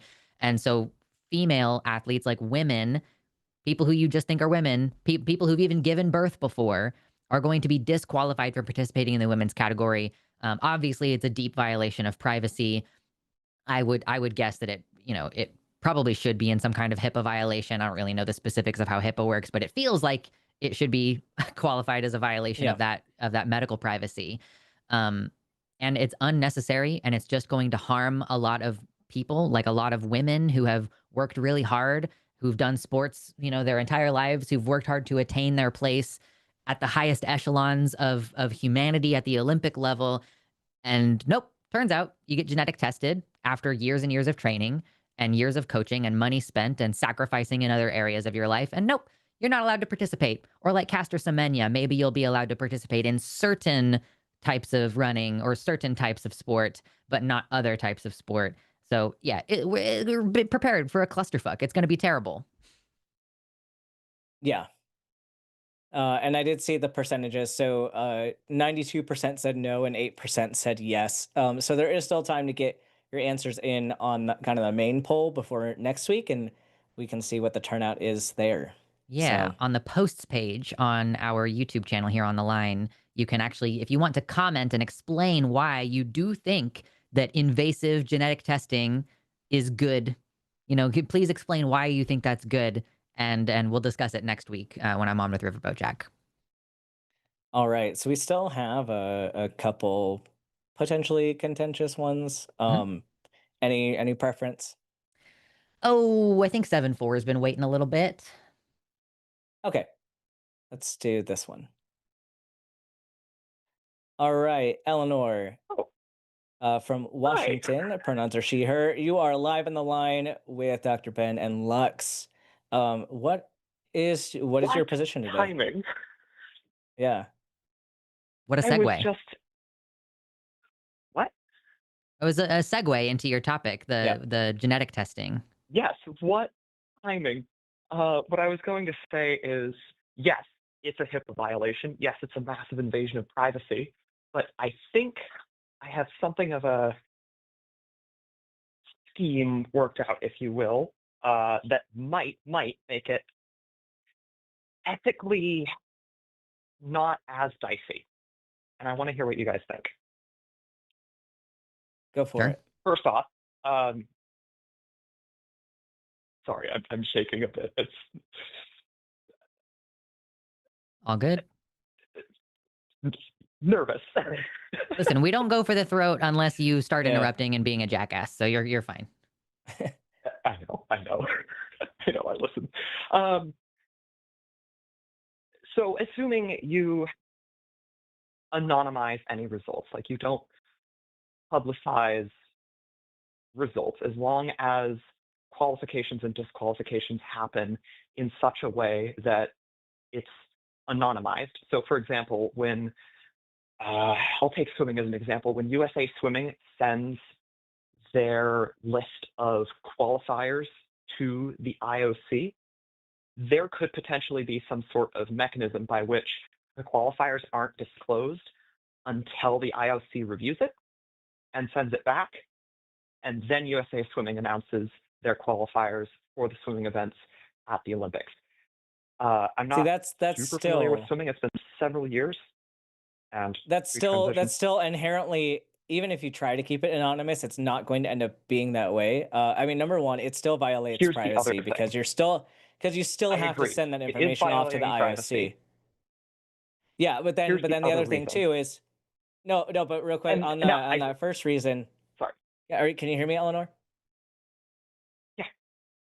Okay. Yeah. No, my other concern is that, like, let's say you have a higher profile athlete that everyone is expecting to compete, and you know that this person, like, has done very well kind of in the matches leading up to qualifying for the Olympics. And for some reason that person is no longer competing, the word is going to get out pretty quickly that that person is not competing, and for the reasons why, That's because still a journalists. career-ending thing to happen to you as well. Yeah. So I think Yeah, even fair if you enough. try to keep it anonymous, it is ultimately not going to be. And so I think that effort would just, it wouldn't do much for the situation. Okay. We also haven't demonstrated why So this that is is a mark necessary to ensure fairness in sport. Like, that's the other thing is, like, there's no And I will say, justification for it. Sorry. Yeah, go ahead, I Eleanor. will say this is very much me steel manning that position. So just to be clear, The other thing is we both know how prevalent DSDs are. Really prevalent, especially among sports.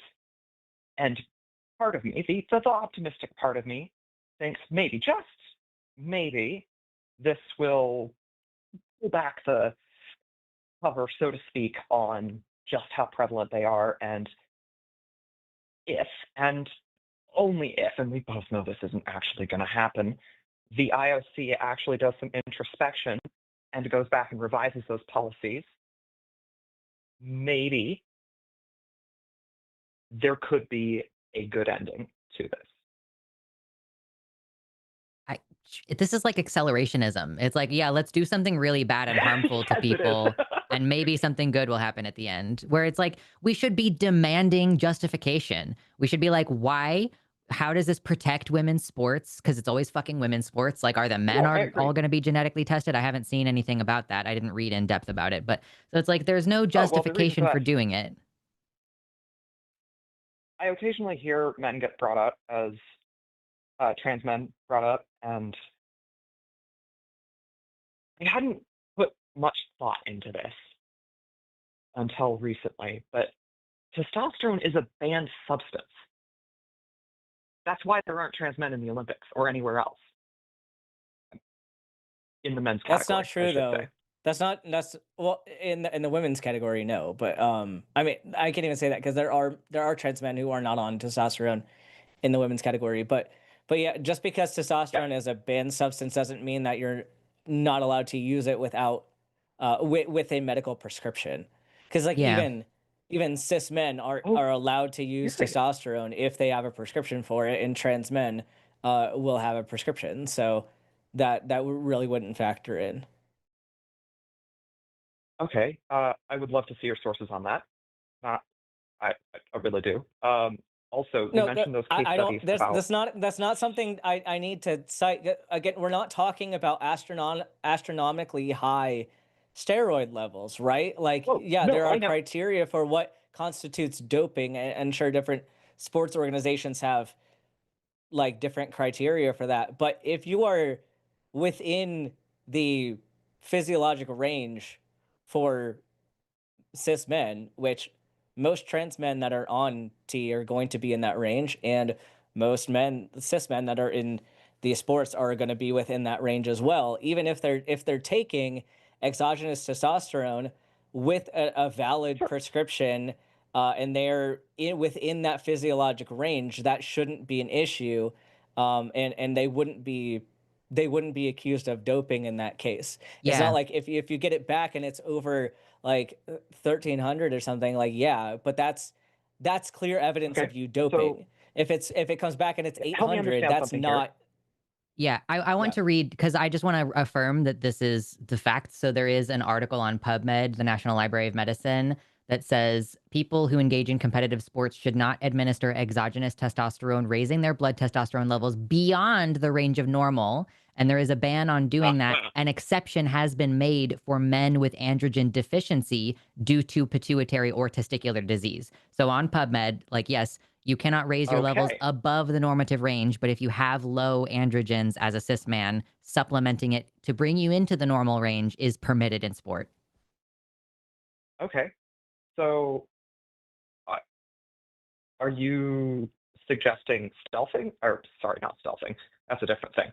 Going stealth I don't think it should as be. a I athlete? Yeah, I don't think I don't think you should have to report that you're trans. I don't think that No, matters. I And agree. again, with trans men that are taking testosterone, again, if their levels are within that physiologic range, which they would be, there's absolutely zero reason for them to disclose that they're trans and taking that Okay, testosterone. fair enough. So what was the other thing? Oh, right. Okay, so the other thing was the accelerationist point, and I think you addressed that, Luxander. The one other thing I wanted to point out was discuss, was SCOTUS case law with regard to the conversion therapy ban being overturned in Colorado. Yep. Bad news. Agreed, very much agreed. I'm not super well read on this, so what's the phrase? Strong ideas loosely held. Sure. This is very much me spitballing. Part of me wonders if, I'm assuming you know that Ketanji Brown Jackson was the only dissension on that particular decision. Yep. Even Sotomayor and I'm blanking on the others. What's It's the fine. term? I get it. There was only one dissent, which Agreed. sucks. Yeah, there was only one dissension. It was Jackson. While I do think the argument that it's free speech is kind of bull, there is some argument to be made that requiring conversion therapy is in a private setting. So, for example, within a church or within a religious private school, also falls under free speech. So I wonder if would there be an argument for striking down the ban on the moral grounds, not the explicit legal grounds, but on the moral argument that this could potentially open the door for conversion therapy requirements elsewhere if we didn't strike this down? No, because this isn't something with free speech. Like this is a method of therapy. Like it is Oh, no, it I is agree. the same Like, thing on as moral, because it's a medical procedure. It is a medical recommendation. yeah, Churches or religious institutions should yeah, not be instituting any kind of medical recommendations or therapy yep. recommendations. And it's like if we go back to just liability, like It who's goes responsible for, for when this goes? No, this but would who's go for like, responsible for when this goes wrong? Like, because if we're gonna make the argument of free speech, like, is it free speech if I, a doctor, if I say something to the general public or to a person, and I say, yeah, if you have chest pain, don't go to the hospital, go to a Reiki master instead. That's not free speech. That is me causing direct harm to somebody. And I am licensed and I could get my license revoked. I could actually, like, I could get a lot of civil charges, if not criminal charges, like for negligence in that case, like for directly violating my oath of like being a physician. So like, why am yeah, I held so highly accountable for the words that I say, but uh, somebody else who is not credentialed by any means, like why do they just get to have like free speech, or even a therapist who is credentialed as well, like they get to have free speech in that, but a doctor doesn't? Like we need to have equal levels of okay, accountability. And so even if yeah, and I think all of this, like that's the argument that should be made here, and I don't think, I guess, like with regard to the concerns of like religious institutions requiring it, I think like the word require is carrying a lot of weight here. I don't think there would be a case that could be made for like, even like giving them the benefit of the doubt. I don't think they could make a case for requiring something like that in a well, religious setting. speaking from experience, uh, yeah, they can and do. That's I that is don't a know what whole that bucket of means. trauma I don't really want to Sure. open up. Can you speak loosely Uh, without specifics about what that means? Like, what does it, like, in what situation is it ever required to do conversion, quote unquote, therapy? so I would argue that something like forced exorcism is a form of conversion therapy. And from a moral perspective, I would agree with you that any form of conversion therapy does not fall under speech of any kind, free or otherwise. I would also go so far as to say something like money isn't free speech, but that's my moral and ethical position. That's not something you can necessarily litigate through case law, especially in the US, where we're based on common law, where the judiciary makes the law. So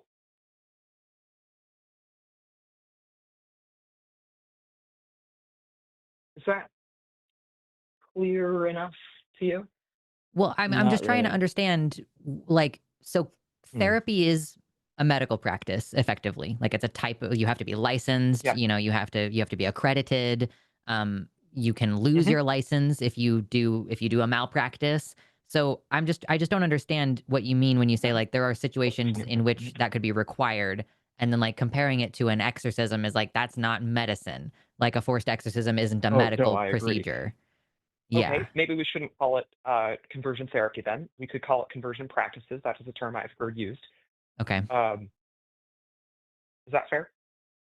Yeah, I mean, it does seem like that is probably a thing that people do to avoid the accusation of medical malpractice. And then it's like, is it illegal for parents to tell their kids, like, no, you're not allowed to be gay, you need to try to be straight? Like, right? Like, there's no legal mechanism. But when we're talking about, like, official processes, um, it's, I guess it just comes down to, like, do we want to categorize conversion practices as a type of abuse, which I would. I would not say that I would it's a agree. form of, yeah, I'm not saying it's a form of free speech or anything. So I guess I'm just not 100% certain what point you're driving toward. There's some amount of politicking that goes on within case law, because common law is stupid and broken. Uh, and that is a whole rant I have that probably isn't necessary today. But for something to change, you need someone to take up some sort of suit. So if, for example, let's say SCOTUS upheld the Colorado ban on conversion therapy. If someone in Georgia, or you know what, let's go with my home state, Washington, and I say Washington because Washington is full of, this might be a foreign term to you, the Foursquare Church and the Assemblies of God, two denominations under the Pentecostal tradition. So they're the types to do the whole speaking in tongues thing. I don't know if you're familiar. I've heard of that. Yeah. Yeah, it's pretty crazy. Not something I want to go back to. I'm Lutheran, by the way.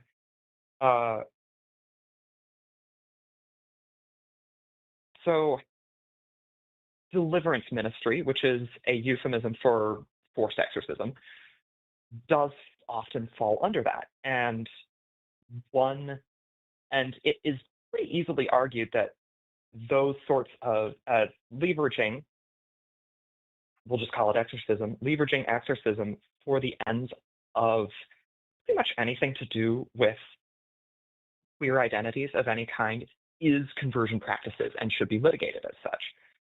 And on moral grounds, I agree. The problem is that actually getting that into case law is non-trivial. You need someone to break that moral law, if you will, in such a way that you can litigate the case law, preferably up to the Supreme Court, and get that into precedent.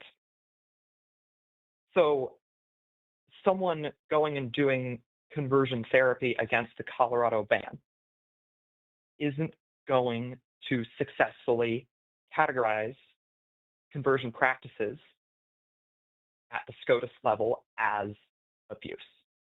You're going to need to have, someone's going to need to, in some material sense, violate the claim that conversion practices are abuse in such a way that it breaks some law and or otherwise causes material harm, damages is the term, that you can then litigate in court.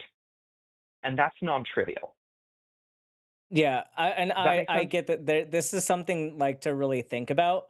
I'm not an attorney, Yeah, and this is a bit I'm beyond. not either. It's a lot beyond my scope of what I can really do. I'll just want to say, This, like, I yeah, agree that it sucks that our entire justice system is reactive, that, like, there has to be some kind of Oh, for substantial harm sure. before we pass the law, and that it has to come from a lawsuit, and it has to specifically come from Well, it's not a civil case. Like, you Alexander, it's can't worse than just that. sue for harms. It has to be like, oh, this is against the law. There's a criminal case here for it to move up the ladder in that Alexander, way. it's so much worse than that.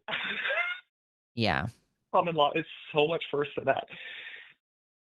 So Yeah, I think we need to start with- move on a little bit. We've been on this call for a little bit, and Okay, I don't yeah. think Lux and I are really necessarily the right people for this conversation. But thank you for Fair enough. calling in, and we'll talk to you Sure. next time. Yeah. Bye. Me too. Bye. Bye. Yeah, All that's a right. tough conversation. Like, I'm not really Yeah. sure what her position was, like, at the end of the day. So, yeah. All right. Do we want to talk about sex in sports, or do we want to talk about transmedicalism? I feel like the transmedicalism call is maybe a bit more informative, whereas the sports conversation is, first of all, relevant to the discussion we've already been having, and also is more likely to be a little contentious. All right, let's talk with Chris, him from North Carolina, if it'll work. You picked the other Chris, one. you are live in the line with Dr. Ben and Lux. What would you like to talk about today?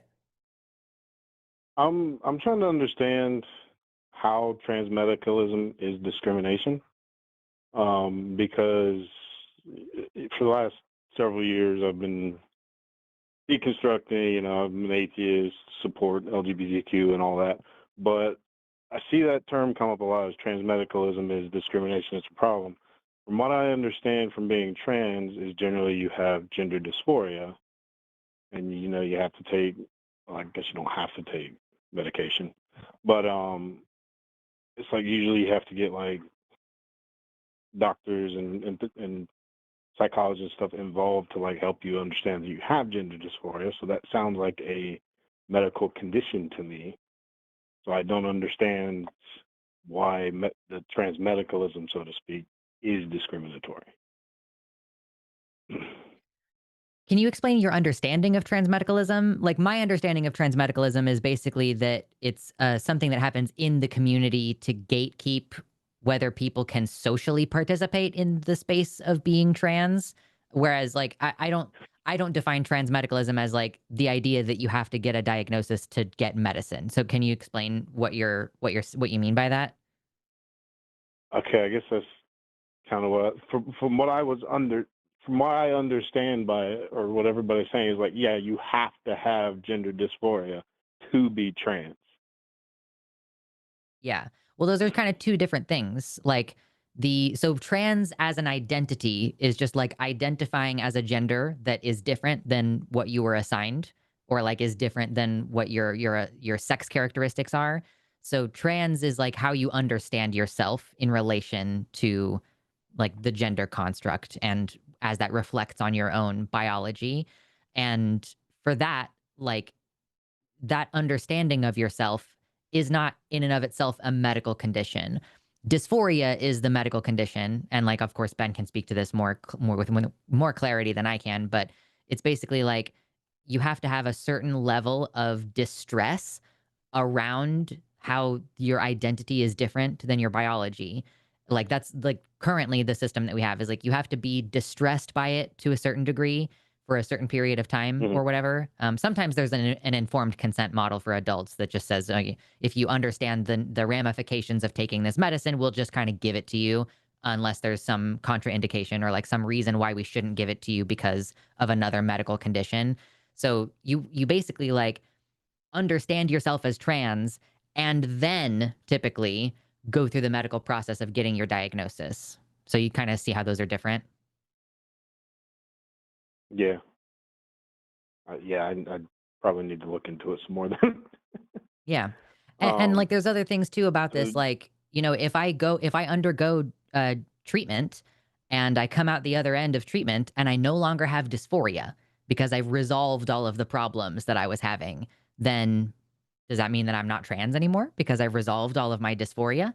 So it's just kind of a weird thing, a weird gatekeeping thing to put in the way of being able to call yourself trans or be part of the community and, have the conversations about how complicated gender is and everything like that. Okay, because my next question was like, it's like if you don't have dysphoria, and this would be, I guess, referring to like bad faith actors, like the ridiculously muscled up guys who put on a tutu and go out and be like, oh, I identify as a woman. Like if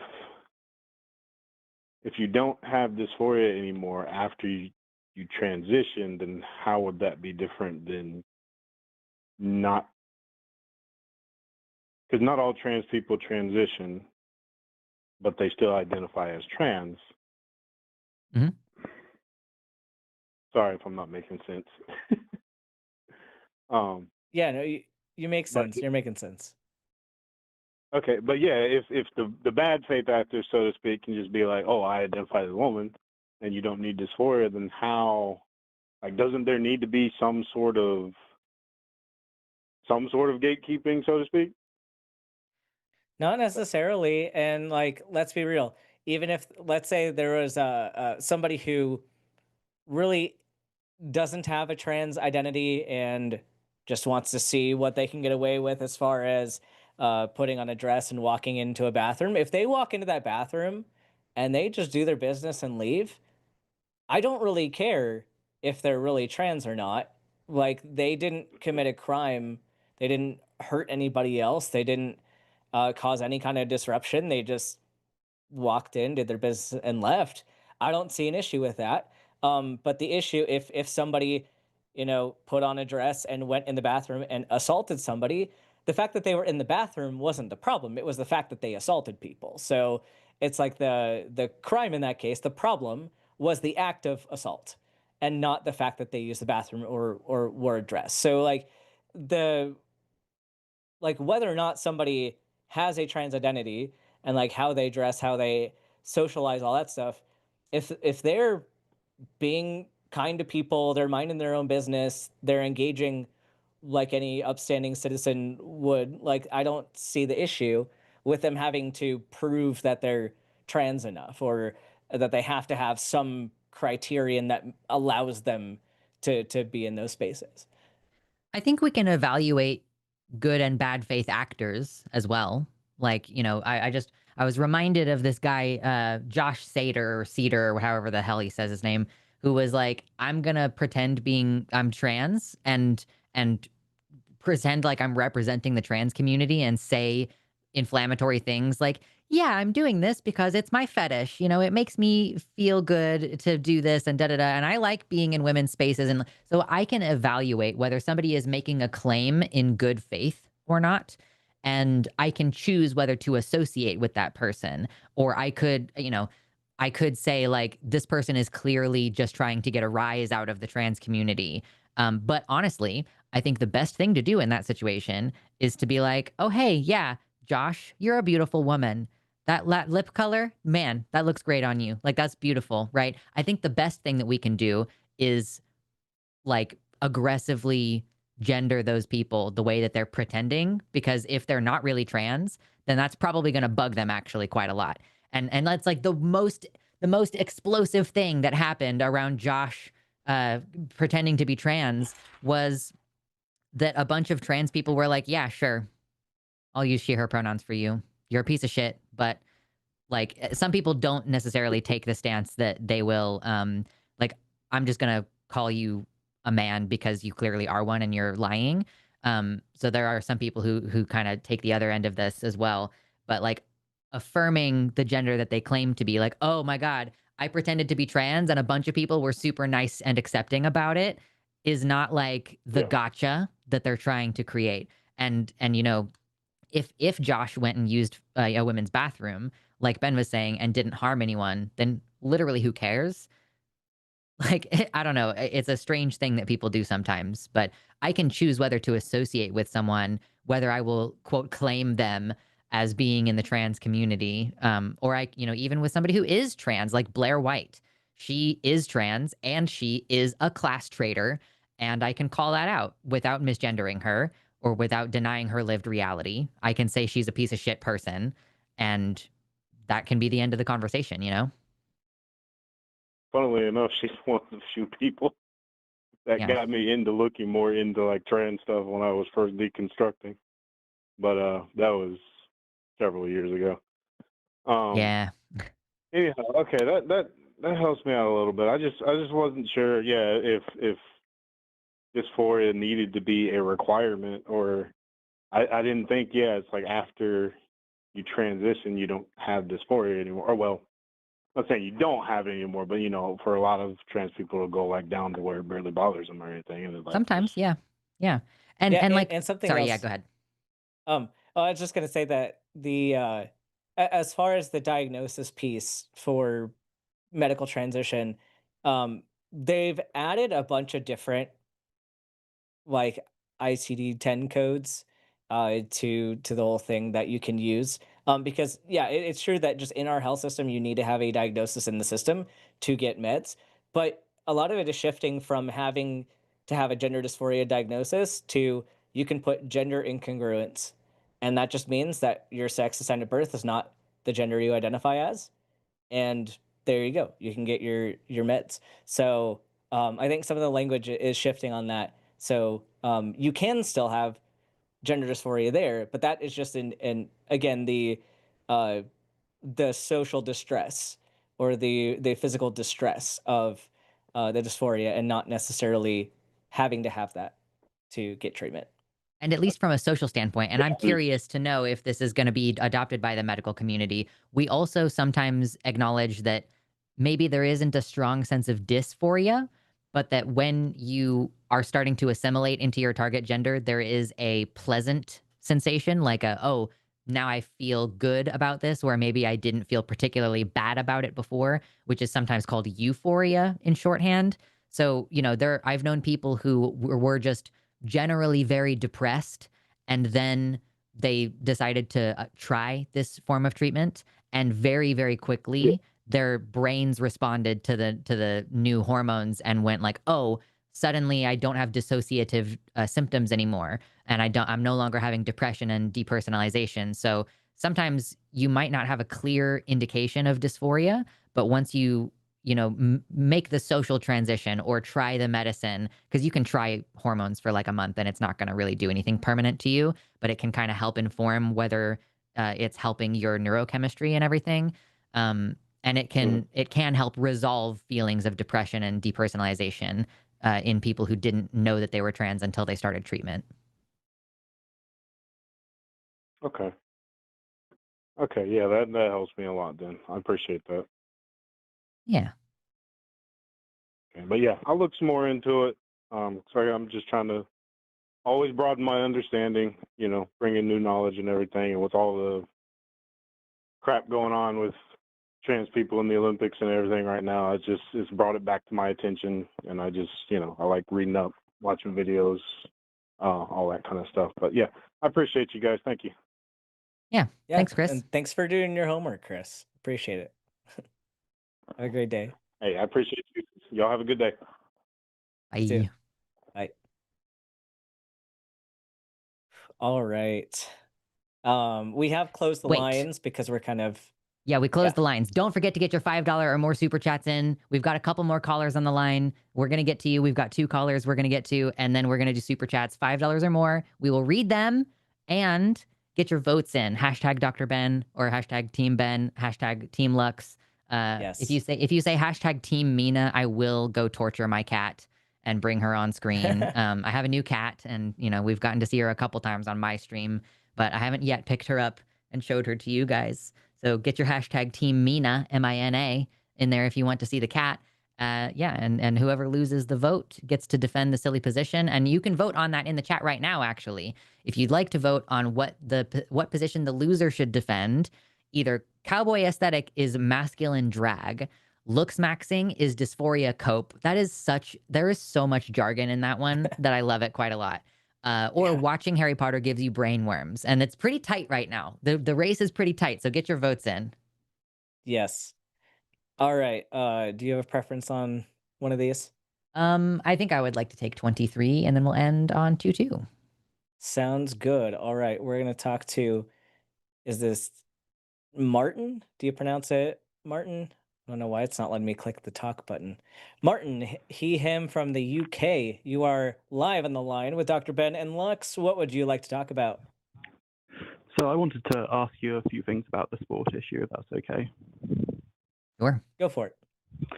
So you've mentioned privacy. I was just wondering, do you think maybe doping tests are a violation of privacy as well, and should those be abolished? That's a I good feel like, question. yeah, that's a good question. The medical Yeah. doctor, do you have an answer for that?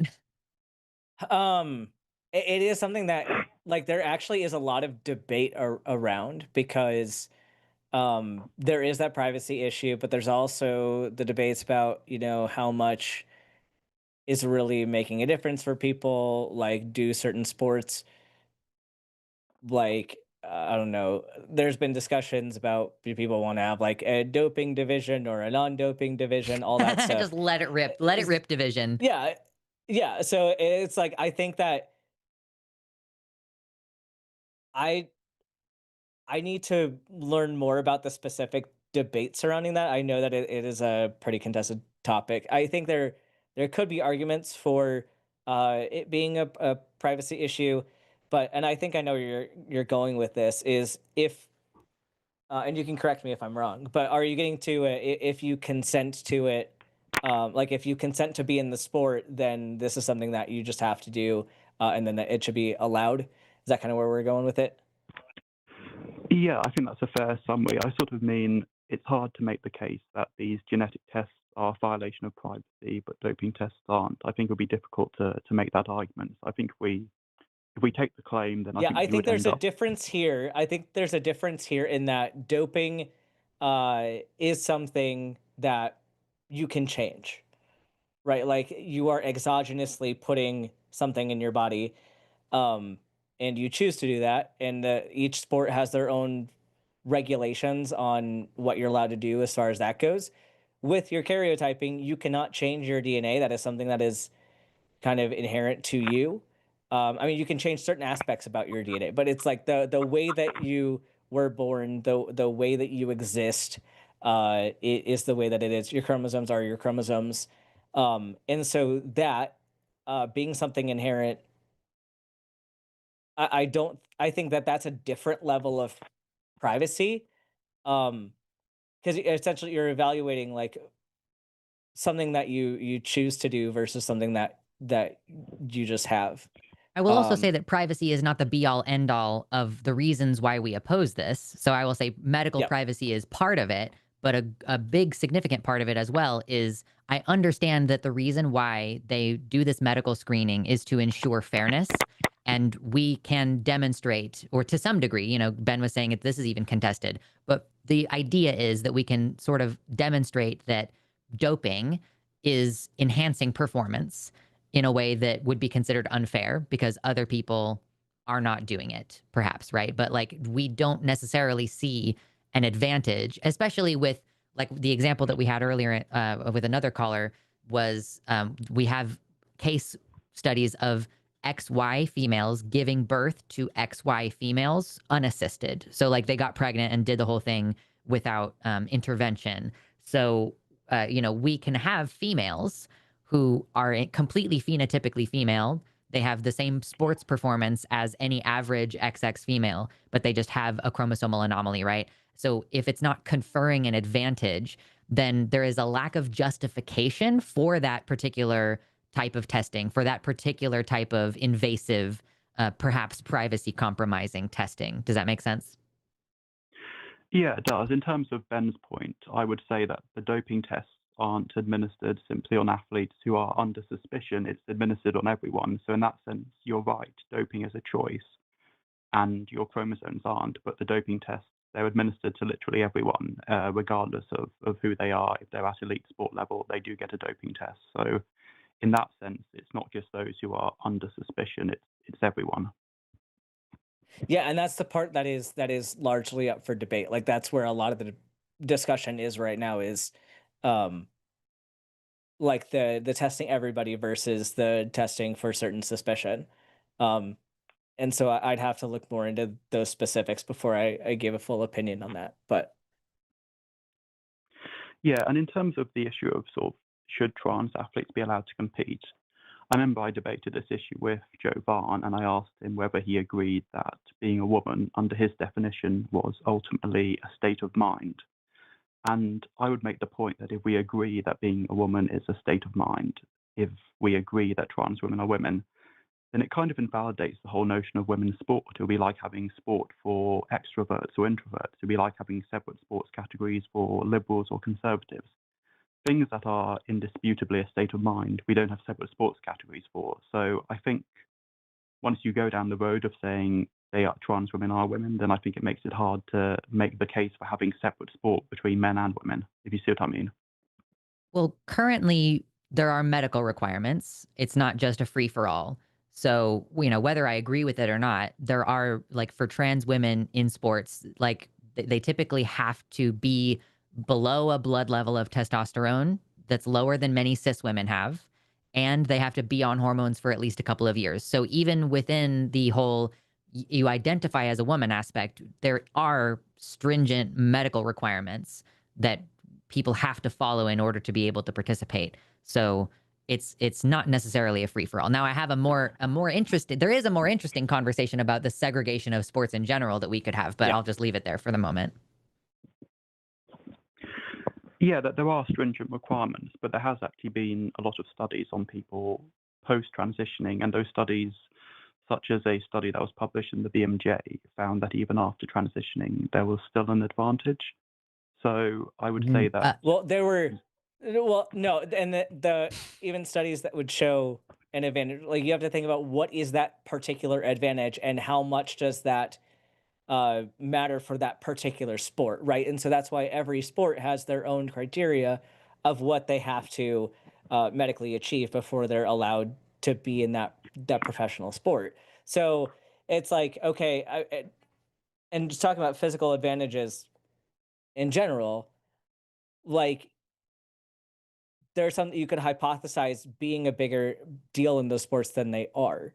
And there are ways that you can kind of overcome those things, or like have actually disadvantages from them. Like height is one that you can have advantages and disadvantages from that. And so, yeah, a trans person is not going to be able to change their height after transition, but that's also a characteristic that isn't really distinct from cis women that were just lucky to be born tall, or like born from like tall parents and grow to be a tall person. So like you really have to define like what characteristics are we talking about and how advantageous are they? And that's something that each sport is going to have to decide. Like, is this a deal breaker?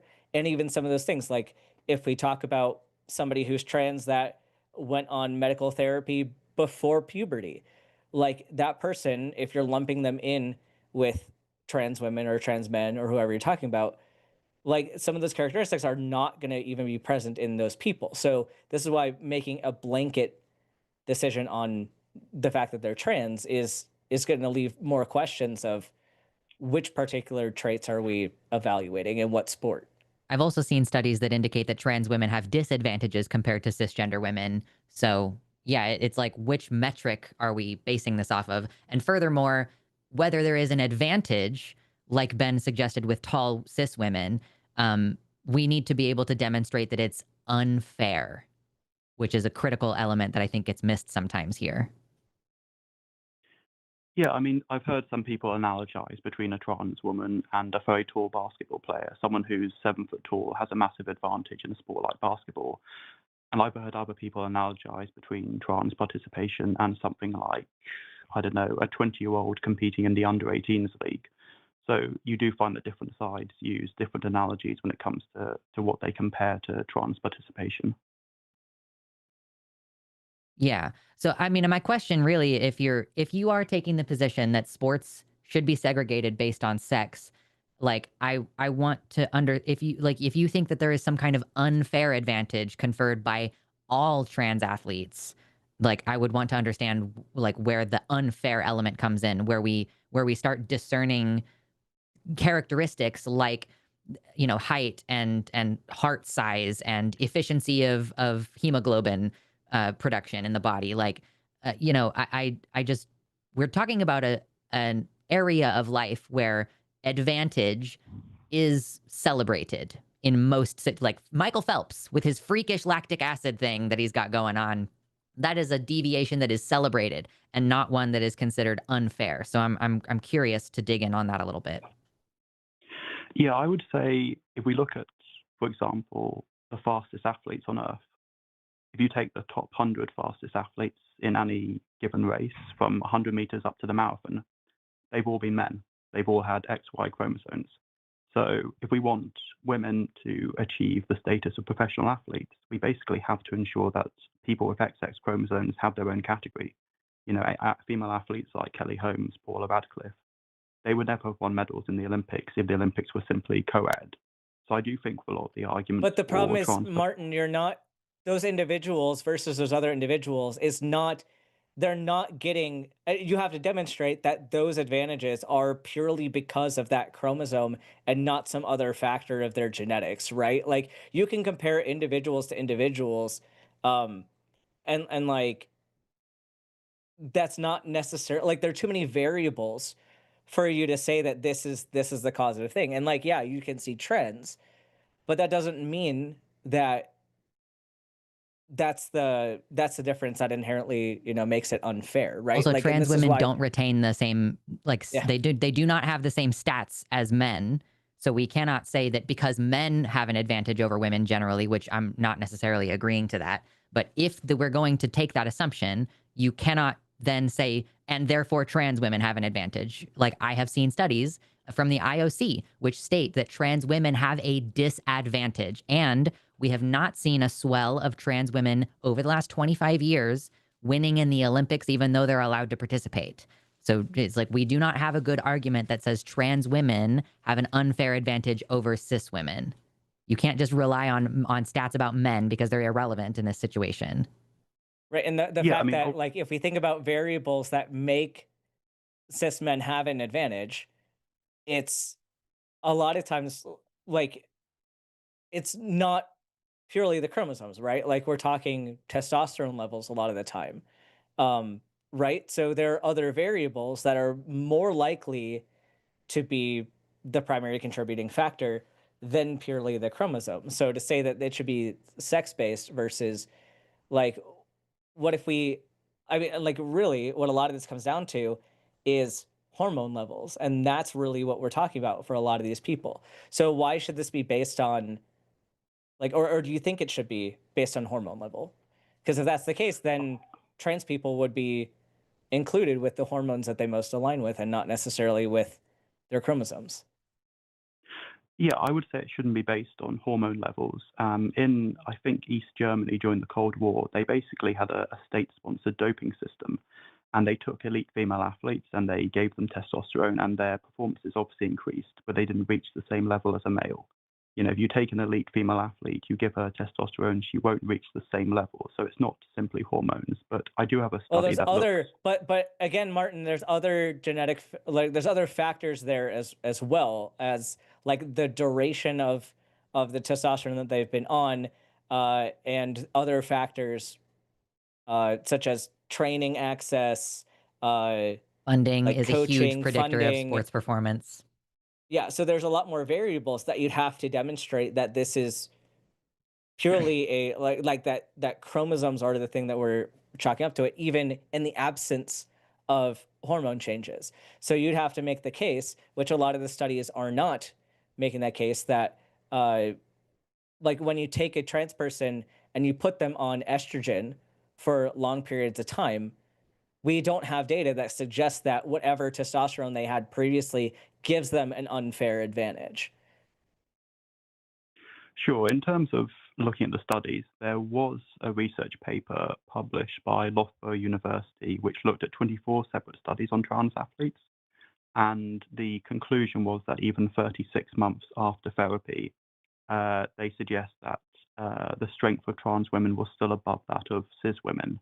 They looked at lean body mass, muscle area, values for strength, and they found that there was still an advantage even 3 years after the therapy. So there are research studies that look at trans women and those. So those again, you studies. can have different sports that change the threshold of this is how long you need to be on it, and also the fact that strength is one of the factors people look at.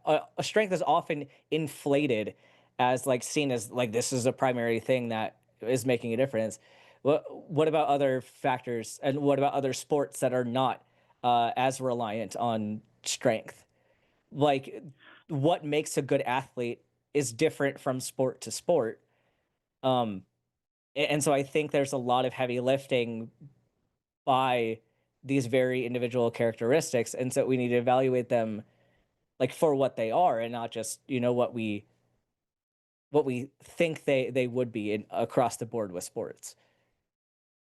Sure. I mean, there are some sports where you probably don't need to separate the sexes. You look at Olympic archery and the women are competing at the same level as the men. There is evidence that in ultra endurance events, women and men compete at roughly the same level. If you look at a sort of, I don't know, 100K race, ultra swimming events, there is evidence that we don't actually need sex separation. So, yeah, I agree in some sports you don't need it, but I would say where there is sex separation. So let's look at one of the sports that you're probably thinking of, weightlifting.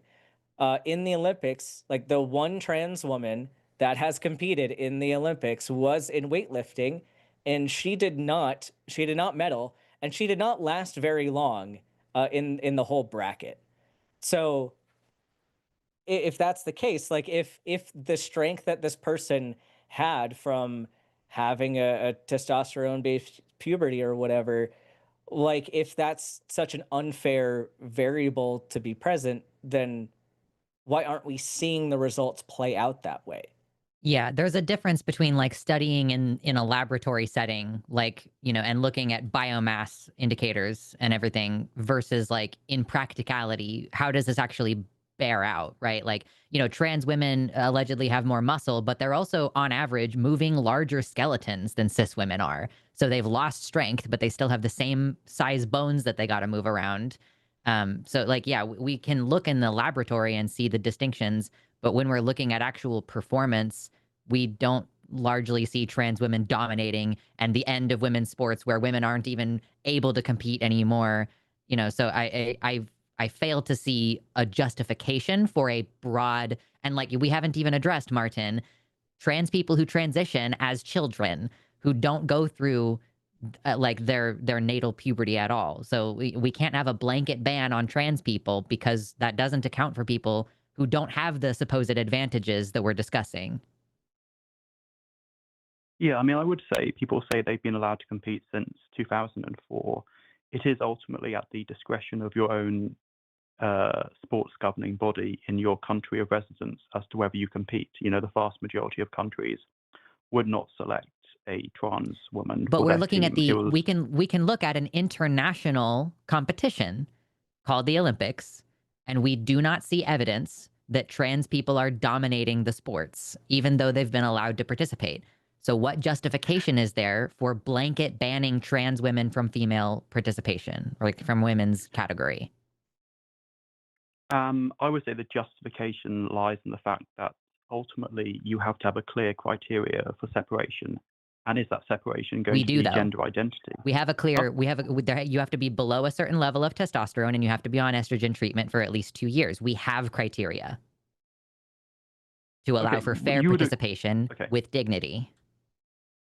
So would you agree that a trans woman is a woman even if they have only been on HRT for 2 months? You would agree they're still a woman, yeah? Yes, but we're talking about professional sports with certain rules. And we acknowledge that those rules are appropriate in those professional settings. That person can continue to be on hormones for the recommended amount of time and meet those criteria and then be included in those professional sports. Or you know what? That person can go and do amateur sports where they're just there to have a good time. The thing, though, is if we're going to have these set criteria, we need to also apply them for cis women. So cis women with higher levels of testosterone would also have to fall under, those testosterone like thresholds as well. So this is where it gets a little tricky. And we're not saying to throw out those guidelines. Like, we're in favor of those fair, standardized guidelines for allowing participation. Sure, I just think it looks like a sort of an arbitrary rule to say you have to have, what is it 2 years of HRT?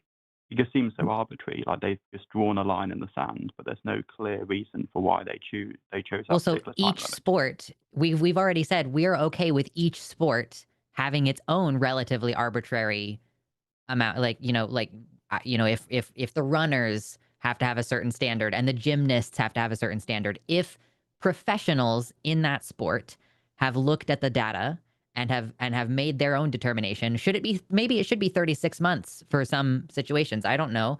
But like, do those basically naturally occurring physical distinctions that any cis woman could have those same advantages, because any cis woman could have polycystic ovarian syndrome, which is a thing that we miss frequently, is like, oh, if a cis woman had high testosterone during puberty because of a difference of sex development, is that an unfair advantage, right? It's like, so any cis woman could have those same characteristics that any trans woman could have. Then, like, again, a blanket ban in any situation doesn't make sense. And yes, each sport is going to choose their own kind of metrics for what makes sense for that sport. And I don't necessarily disagree with that. Although, again, I have a broader opinion about segregation on sports. Okay, so if a sport said you can't compete at all in the female category unless you have XX chromosomes, would you be okay with that? That's arbitrary in a way that doesn't...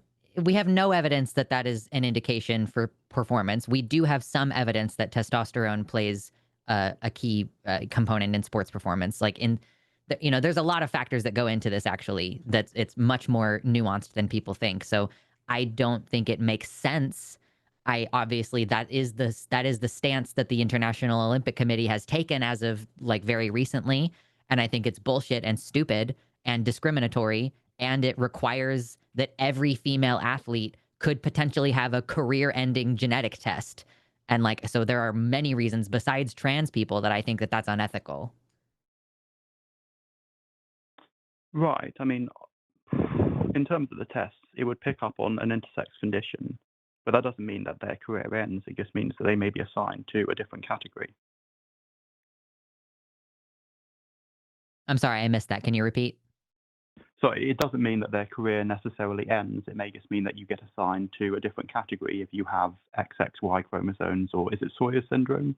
Dale-Fell? Yeah, I'm not sure what the name. category would you put? What category would you put them in if you're saying that there's only sex categories, and the majority of people fit one or the other? If they perform on par with other female athletes, does it make any sense to put that kind of woman in on the male side? If you're so worried about female performance, then are we suddenly denying the dignity of cis women because they have a minor chromosomal anomaly and now they have to compete against men where they have zero chance of winning, according to your perspective? Right, but I mean, if I can compete at the same level as an elite female athlete, that doesn't mean that I should be allowed to, compete in the Olympics and potentially win gold. So I would say I don't really feel like that's an answer to what I just said, but we're kind of getting to the end of our ability to do calls because we got to do super chats and everything before we end the show. Sure, thanks for coming on. Yeah, appreciate it, Martin. We'll talk to you again soon. Yep. Bye. Okay. All right. We got one more. You ready? Yeah, well, we're going to rapid fire this one. All right, we're going to talk with B, he, him from Virginia. I remember talking to you before, but you were live on the line with Dr. Ben and Lux. Sounds like this is a follow-up call to the one about trans representation in fiction. What you got for us? Well, you don't seem to have a lot of time left, and I don't think my call would be the kind that could be rapid fired. But I do want to say, in regards to the Harry Potter thing, and I do hope this joke lands. I'm sorry, why are we mad at Hatsune Miku? I mean, Hatsune Miku did nothing wrong, right? Are you not aware of that meme? I've heard of Never Hatsune Miku. I'm like not as in with the memes lately. I'm trying to be off social media. Yeah, that she who will not be named didn't write Harry Potter. Hatsune Miku did. Oh yeah, I've It's heard a that joke joke. before. Yeah. I've heard Okay. variations on that joke But before for sure. I'll call back some other time, and congratulations on planning to be a nephrologist, I believe is what the term would be, Ben. Yeah, thank you.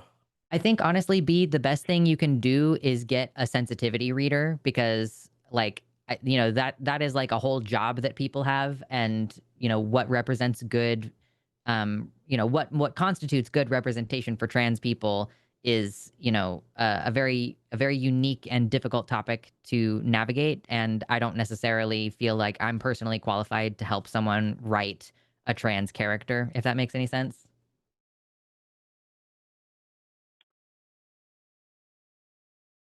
Yeah, you have completely logical, but you misunderstand my intent. I'll call back some other time. Have a good day, both of you. Thanks, B. Yep, thanks. All right. So that is it for the callers today. And we are going to move on to super chats. So we still got a little bit of time for you to get your super chats in. So I Get your guess I will votes in. start reading this one. $10 from William Matz. Dr. Ben, as a doctor, you should know everyone is born with 4 kidneys, and as you grow into adult, to become adult knees, puns are the bestest. Hashtag team Dr. Ben. And yeah, this is in reference. I posted something because I was looking for kidney merch because I was looking for a badge reel that had kidneys on it. And I found one that said it had a kidney pun on it, but it was a pair of lungs. And I was like, what? Like these are That's not very these are funny. not kidneys. Yeah, so I think that might be a reference to that. That's fun. How many do we have, Arden? Do we have a lot? Kind of a mix. We've got like a page and like 2, 4, 6, 8. So Okay. a moderate amount. I don't know. That should get us to like 10 till at the very least, and assuming some more come in. By the way, like Ben just said, now's your chance. Get more in to fill up our time. That's true. That's true. Thank you for the $10 from Almom, who says, "Hi, Lux and Ben. I have an interview at 4 p.m. Eastern. Wish you a trans girl luck. I hope that it's going well. I don't know what time it is. I hope it's going well. I hope it went well. Congratulations on having an interview." Yeah, congrats. Yeah. Also, speaking of it being close to the end of the show, don't forget, I'm on with Jimmy on Calling It Now after this. So if you want some more broad politics conversations that don't necessarily stick to the trans issue, with me there. And we're going to talk about Pam Bondi getting fired. I guess that happened today. So stick around till the end of the show. Ooh. $5 from Detroit Atheist Queen. From last week, my super chat prize. Can I see a scaly puppy, Arden? Also, sad. One of my super chats wasn't read yesterday. Anyway, hashtag Team Ben. Oh yeah, because last week, Arden said if we got $100 in super chats, $100 super chat, she would share the dog, and then we got $200 super chats in last minute. So I don't know. It was up to Arden if she wants to. Yeah, I just give me a second because I gotta add the camera input, and I don't want to have my fucking face on camera. And I will send the next super chat so you can read while I go fetch said scale puppy. Hell yeah. Thank you for the £5 from Mystic Mind Analysis, who said One Piece is better than Harry Potter. Ichiro Oda's queer rep may not be perfect, but he's still trans affirming and frames queer joy as rebellion. Hashtag Team Void Gender. Indeed. Yeah, I am never going to watch One Piece, but I'm so happy for you guys. I heard that you all are excited about the next season of One Piece live action, and so I'm happy for you. But I'm not going to read that. Or I'm not going to watch that. Sorry. I was I got into the meme. I'm not going to read your super chat. I got into the meme mindset for a second there, where it's like that I ain't gonna read all that, but either congratulations or I'm sorry, like whatever it was. I hope we get at least one Team Mina. I want to torture my cat. Okay, I was gonna say. Arden's back. Okay, you back. I will hold on to see if I can get this where I can do an overlay and not be really completely in frame. Yeah. Hey yo, it's a baby. Ooh, oh, autofocus, come through. Doesn't want to focus. Come on, Why? Why are you doing this to me? Why are you doing this to Detroit Atheist Queen? There you Noodle. go. This is Citrine. She's gotten quite a bit bigger since the last time I had her on screen. But yeah, she's very pretty. Hell yeah. She's just vibing back there. Okay. Thank you to Scaly Atheist puppy. Queen. Thank you, Kelly. All right, let me send the next one while I go put her back. Put her back. All right, $10 from Green Man Dave. How far should one go to boycott Harry Potter? It's not buying Harry Potter Lego sets sufficient, or is it not buying any Lego better? Yeah. Hashtag Team Ben. So Yeah, I mean, that's it's the a good question. We were kind of talking about, I was like, I might cancel my HBO right around the time that they published the Harry Potter thing, but I'll probably put it back on when A Knight of the Seven Kingdoms comes out next year or whatever. Like, I can't remember if that's coming out every year or every other year. So yeah, I just spent like a shit ton of money on Lego. My birthday just happened. My partner bought me a like $500 Lego set. It's the Barad-dûr thing, which I'm not finished with yet. But yeah, it's like I don't know. Does she get paid by percentage of revenue specifically for how many sets sell, or does she get paid like a flat fee regardless? Like I would assume the former, and so I would say, if you want to buy a Star Wars Lego, I don't give a shit. I'm guessing it's a royalty. Yeah. On so per sale each set. $5 from Bramley, thank you, who says, hell yeah, dropping Gohan's call before even getting on. Hashtag Team Ben. Yeah, I was prepared for that to be an annoying conversation, and Jimmy's got some new rules about it. So only Gohan, though. If other people want to call in and give no pronouns, we don't have rules about that. Gohan specifically. Yeah, he tried to play dumb, too, when I asked him to. He was like, well, what pronouns am I allowed to use? And I was like, I'm not even going to dignify that with an answer. So I snoozed his call. Yeah. Usually Jimmy will be like, would you like them to call you he, she, they, or something else? And it's like, you can give them a couple options. That's me. $4.99 from Snard Fluke. I participated in No Kings in Galveston on Saturday. It was great. We got mostly positive responses from traffic and passersby, and maybe 2 trolls. Awesome. Awesome that you participated in that, and I'm glad that you weren't trolled too badly. Hell yeah.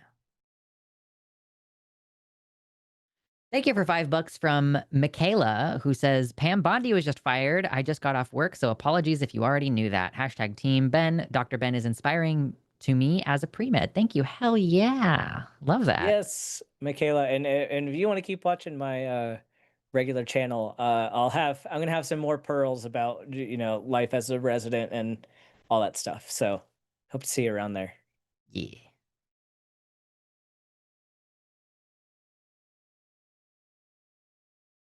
$5 from Melatonin Ale. JB is such a snowflake. How is it harassment towards you when you can't impose your perception of someone else's gender on them? Hashtag Team Lux. Yeah, that was ridiculous. Yeah, pretty stupid. Cringe. Thank you for $5 from Joshua Everett, who says, you guys want to force me to send you money. My freedoms. Hashtag Team Dr. Ben. Yeah, absolutely. Another $5 from Detroit Atheist Queen. JB is all about trolling. He doesn't care about scientific evidence and facts. Yeah, he does not. He didn't even have a consistent position to begin with. Yeah. I'm gonna be honest with you. I didn't really differentiate. So we're now like JB versus James, and I'm like, I don't remember even what was specific about either of those two people. I love that all these white men call in to make anti-trans points, and I'm like, I'm literally not even going to remember your name in 20 minutes. Like, we don't even have to get to the end of the show before I forget everything you said. Thank you for the $5 from Miranda Berger, who says JB needs to just keep none givens mind, okay, out of other people's pants. It's not that hard. Hashtag Team Dr. Ben. True. Agree. Yes. Thank you for all the votes today. Another $5 from Detroit Atheist Queen. Hashtag Team Ben, since I forgot last time. Thank you so much for getting your vote in. Thank you for the 5 quid from Barbara Barrett, who says, what are your chromosomes, James? I know, it's crazy how they never know. They're always like, well, I'm assuming it's XY. And I'm like, well, then you don't fucking know anything. You can't use that as justification for anything. Like, I don't know either, to be clear. I never got my karyotype.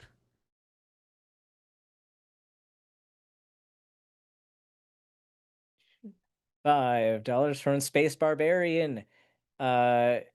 Gattaca is a warning, not a Gattaca, it's a movie. recommendation. Gattaca, it's a movie. I'm so out of the loop. DNA scanning to use the bathroom is a bad thing. Yes, for sure. I need to watch. You don't Gattaca. have to know what they're talking about to Paul understand recommended that it, it's a bad thing. Yeah.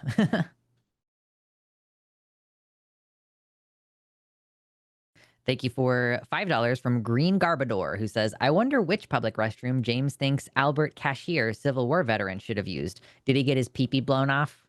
I never heard of him, but I'm assuming he got his pee-pee blown off. Yeah. Not like that.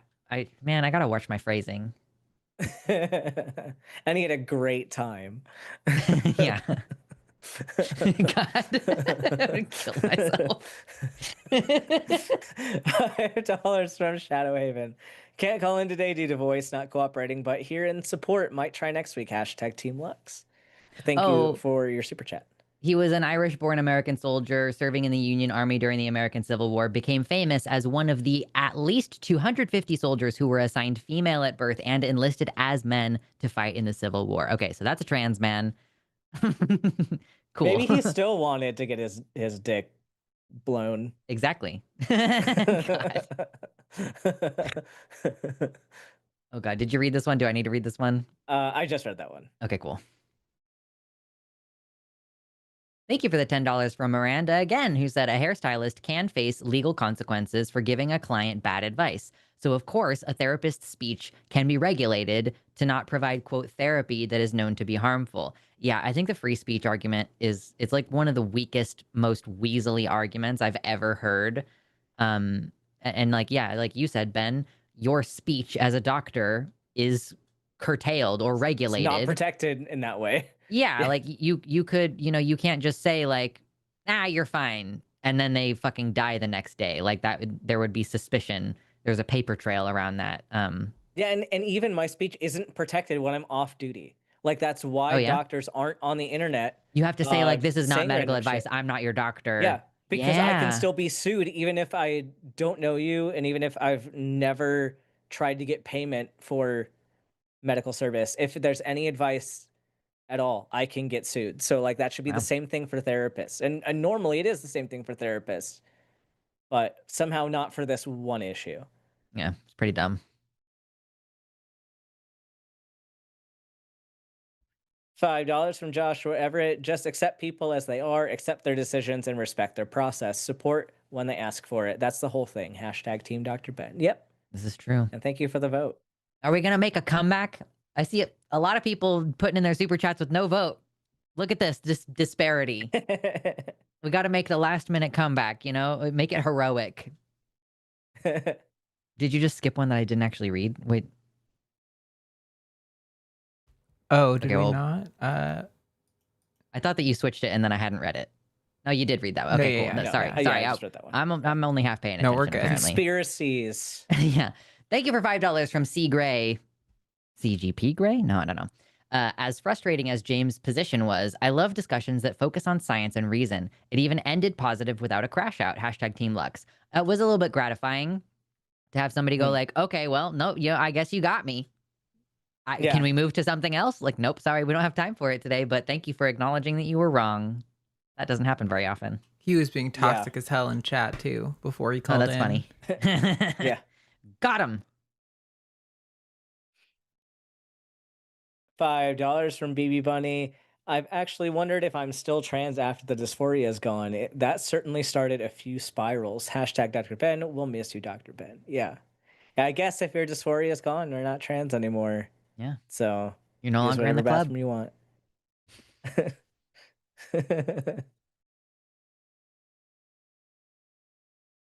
Thank you for $5 from the Squirrel Knitter, who just says Team Ben, but no hashtag. No Guess hashtag, what? no vote. No hashtag, no vote. No vote. We have rules here, and they're arbitrary, but They're the rules. Yeah. It's like, I love how it's like no hashtag, no vote, but you can put other things in your, like, if you get the hashtag team and then pupper or team kitty or whatever, like, we still count those. But you say team Ben and we're like, like, nope. Yeah. It's a simple rule. It's a simple rule, easy to standardize and enforce, so no one can say we're being biased. Exactly.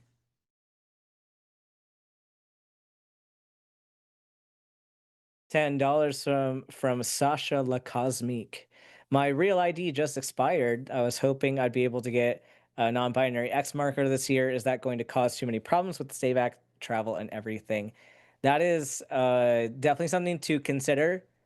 I mean, take your risks if you like, but it is a risk right now. Does the if you Save do. Act impact travel? I thought that it was only for the voting. So I think the I Save mean, Act is just for voting, but the X might impact travel if they decide to do a Kansas. But yeah, that's true. Yeah, like, it's hard because this is literally like legal advice of what you should do legally, you know? Like, I'm gonna consult with a lawyer at some point because I want to fix some things about my name and gender marker and stuff. It's like, currently I have like my birth certificate and I have like the document where I changed my name, and like, so my name doesn't match on my birth certificate, but I have the bridging document that shows like the judge signed piece of paper, and I was able to get a real ID based off of that. And so technically I did provide citizenship documents when I got my real ID, but the state of Oregon doesn't have the enhanced ID. So it technically doesn't count in that way. But like, my opinion at this time as a not legal expert is like, you want your documents to match as closely as possible. So if your state doesn't have an X option for the birth certificate, which I don't know of any that do currently, then I think having an X on your ID currently is probably going to represent a problem with that. But, you know, if you have a passport that says X on it, which we did allow that for a period of time, like, that is citizenship documentation and you don't need to provide the birth certificate. So consult with a lawyer is my opinion on that. Also, I'm so happy that my passport is updated. Yeah, for sure. I don't think the Save Act has actually passed in the Senate yet. I think it's still still working it stalled through. in the Senate currently. So it shouldn't even affect that decision. But yes, everything else is still relevant, obviously. Yeah. This is only $2, but you know, there's they sent another one 10. coming up that has hashtag Mina. Well, just keep $5 ones. Okay. We're going to get Mina later. There's another one in the chat right now. We'll get to her. 10 quid from Barbara. Thank you so much. Said, I transitioned under the Harry Benjamin standards of care, and it was all gatekeeping. You had to be a, quote, true transsexual to get care. I hated it. I love all my trans siblings. Hashtag Team Lux. I feel like that's one of the big weaknesses with the National Healthcare Service is that, like, I knew some trans masculine people in Germany who are basically having to present themselves as though they're trans men, even though they're non-binary, because otherwise they couldn't access care. So while I love national health systems, it is problematic in that way where, you know, England can just be like, yeah, we're not doing this anymore on the NHS. Yeah. And like, okay, I guess I'm screwed then. Like, I pay all these taxes. It's like, yeah, anyway, that sucks. Yeah. $5 from Detroit Atheist Queen. I just want to say, thank you guys for having this show. I learned so much watching this. Hashtag Team Ben. Thank you so much. Heart. This is the way that the alphas do it. Yeah. Like, and then we had one of these for a minute that they would do it this way. Anyway, it's like two seahorses. It is. Does that make it real gay? Look like, yeah. Yeah. Which one's pregnant? Exactly. Which one's the real woman? Yeah, the woman, the woman. Thank you for $5 from Bramley, who says, ugh, I just listened to a Jovan call today with Martin being super bad faith. I'm very not happy to be hearing his voice now. Hashtag Team Rock, Paper, Scissors. Yeah, Martin, I'm never excited to see his name in the call screener, but whatever. We get a clip out of it. Okay, rock, paper, scissors. Ready? Okay. Rock, paper, scissors, shoot. Oh no. It's scissored again. Fucking kill myself. Okay, one more time. Rock, paper, scissors, shoot. Okay, I win. Oh, I you win. paper. Okay. Yeah. Lux wins. Cool. I finally got a vote. Thank you for $5 from Beaker Squeakers, who says, Arden wasn't joking. This new Dr. Ben looks exactly like the old Dr. Ben. Welcome to the show. Hashtag team new Dr. Ben. Yeah, what was that? What were you guys talking about? Oh yeah, the guy that supposedly is going to replace me. Oh, I was okay. joking Yeah. last week when Ben said he was leaving. There's a Yeah. trans guy that I follow on Instagram who goes by Trans Proud Med. He's not a transmedicalist. He's just a doctor.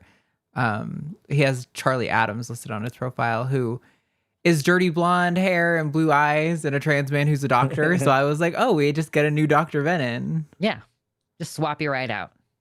Yeah, I mean, and I was trying so hard to find his specialty because he doesn't like list it in his bio because he's a resident also, but he's actually family medicine. I betrayed family medicine because I didn't like it, but it'd actually be great for y'all to have a FM person that's actively providing trans care, whereas I'm like kidneys, because that Yeah. definitely solidifies my expertise in trans healthcare by kidneys. Yeah. So $10 from a Krenich. This is specifically for Mina. Hashtag Team Mina. All right. She's mad at me. There I you took her to go. the vet yesterday, so we'll see. She's so fluffy. Oh my god. Here, we'll get the next one up while Lux Yeah, I can gets read the next Mina. one as well. $5 from Sasha LaCosmique. Finally came out to my dad this last weekend. It went really well after I built it up so much. Congratulations. I know that's probably a huge weight off of your shoulders, and I'm happy that it went well for you. Oh my This is the baby. goodness. Yeah. Baby. He's majestic. She's literally girl. so gorgeous. Oh my god. Yeah, you baby girl. Thank you for the $5 from Sasha LaCosmique, who Oh, I said just read this finally. one. Oh, you just read this one. Okay, cool. Also, Sorry. I left it up just because the syntax here, I don't know if that's the right word MTF comes after dad on Reddit. That is like saying that your dad is MTF. Like they always do like Yeah. I parentheses 22 female. And that means you are the 22-year-old. So yeah, anyway, I was just like, oh, That's pretty funny. Okay. Thank you for $5 from Takashi, who says, hi all, Zelda here. Got any tips for how to build healthy habits since my transition makes me want to try more? Build small.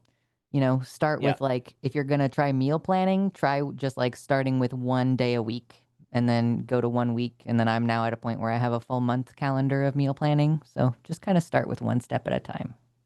Yes, sustainable is going to be better than just being perfect for a short time. So yeah, do things that you can reasonably do for a long term, like meal planning is a great one, or like walking. Like try to walk more. It's one of my favorite newer things. Mm-hmm. $5 from Beaker Squeakers. Dr. Ben, over 3.5 million children suffer sports injuries every year. I thought you should know since you'll be taking care of the kids' knees. So funny. Hashtag Team Mina. Oh, I'll put you down now. All the puns. Don't steal my headphones. She's very good. She's actually so spicy. I've got like so many little red marks. You can, of course, I'm like white, and so the light is making it all blow out. But I've got all kinds of tiny little scratch marks. Mostly, she's a biter. You know that TikToker who's like, no bites, no bites, no quadruple whammies. Like I'm like, yeah, that's you. You're a biter. Thank you for $5 from William, who says it wasn't actually in reference to your thing, but that's a funny coincidence. Hashtag Team Ben. Oh, okay. Cool. Funny coincidence. All right, and that is the last super. So it's the last Team one. Ben has destroyed. Taken the win. No. All right, let me get this ready. What even are we doing? What's the which position one? I think it's the looks maxing one. That's good. I Yeah. voted for that one. I did looks maxing and the cowboy aesthetic one last week, and it was like 33, 33, 35. So, or 34 or whatever. So it just narrowly the other position one. Wait, no. Host left is the loser. And the topic is looks maxing is dysphoria cope. All right. Here we go. Charging up the clock. in 3, 2, 1, go. Looks maxing is dysphoria cope. I mean, this is obvious. Like, I feel like I barely even need to support this position, right? You've got these men who are like, I got a weak chin, and like, ooh, I'm not muscly enough, and oh, my hairline is receding. Is like, okay, all very textbook things about gender dysphoria. This is what I mean. Like, cis people have gender dysphoria. We need to make this clear. Cis people have dysphoria. And I know this because there are multi-million-dollar industries pointed directly at helping y'all deal with your gender dysphoria, right? Like, we've got hair removal, like ladies who get the hair removed off their face, they get their little mustache bit buzzed off with electrolysis or whatever. You got these men who go to low testosterone clinics and get a prescription, and then they go to the gym 8 days a week, and, you know, they drink creatine directly from the teat or whatever the fuck they do. I don't know how it works. Clearly, you're looks maxing. You're literally getting facial masculinization surgery. You're getting jaw implants to change the shape of your jaw. I don't actually know if they changed the shape of their brow, but it would not surprise me if they get like brow implants to make their brow even more caveman-like the opposite of what trans women do when they shave it down.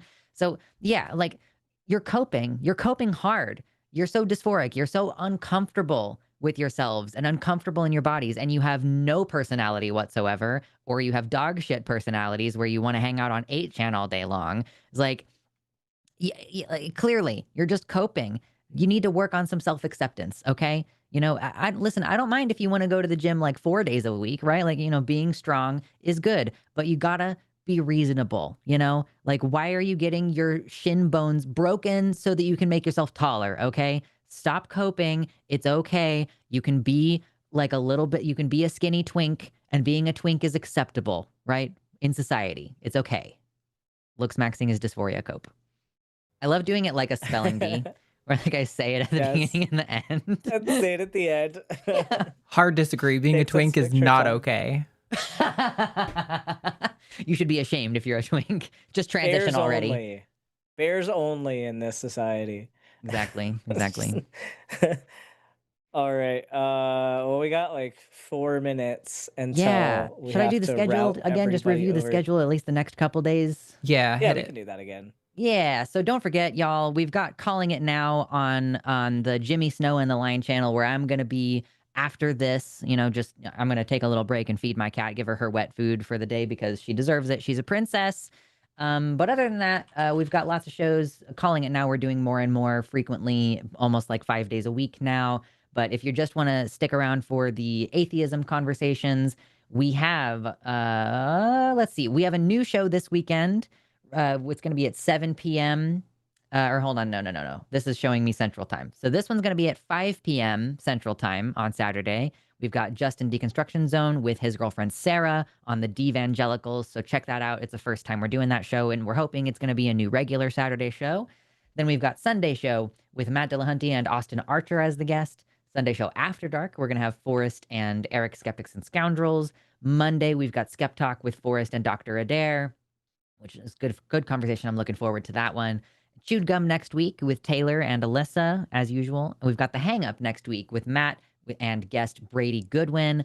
And then, of course, you'll be back here on TACIS next week on Thursday with myself and Riverboat Jack.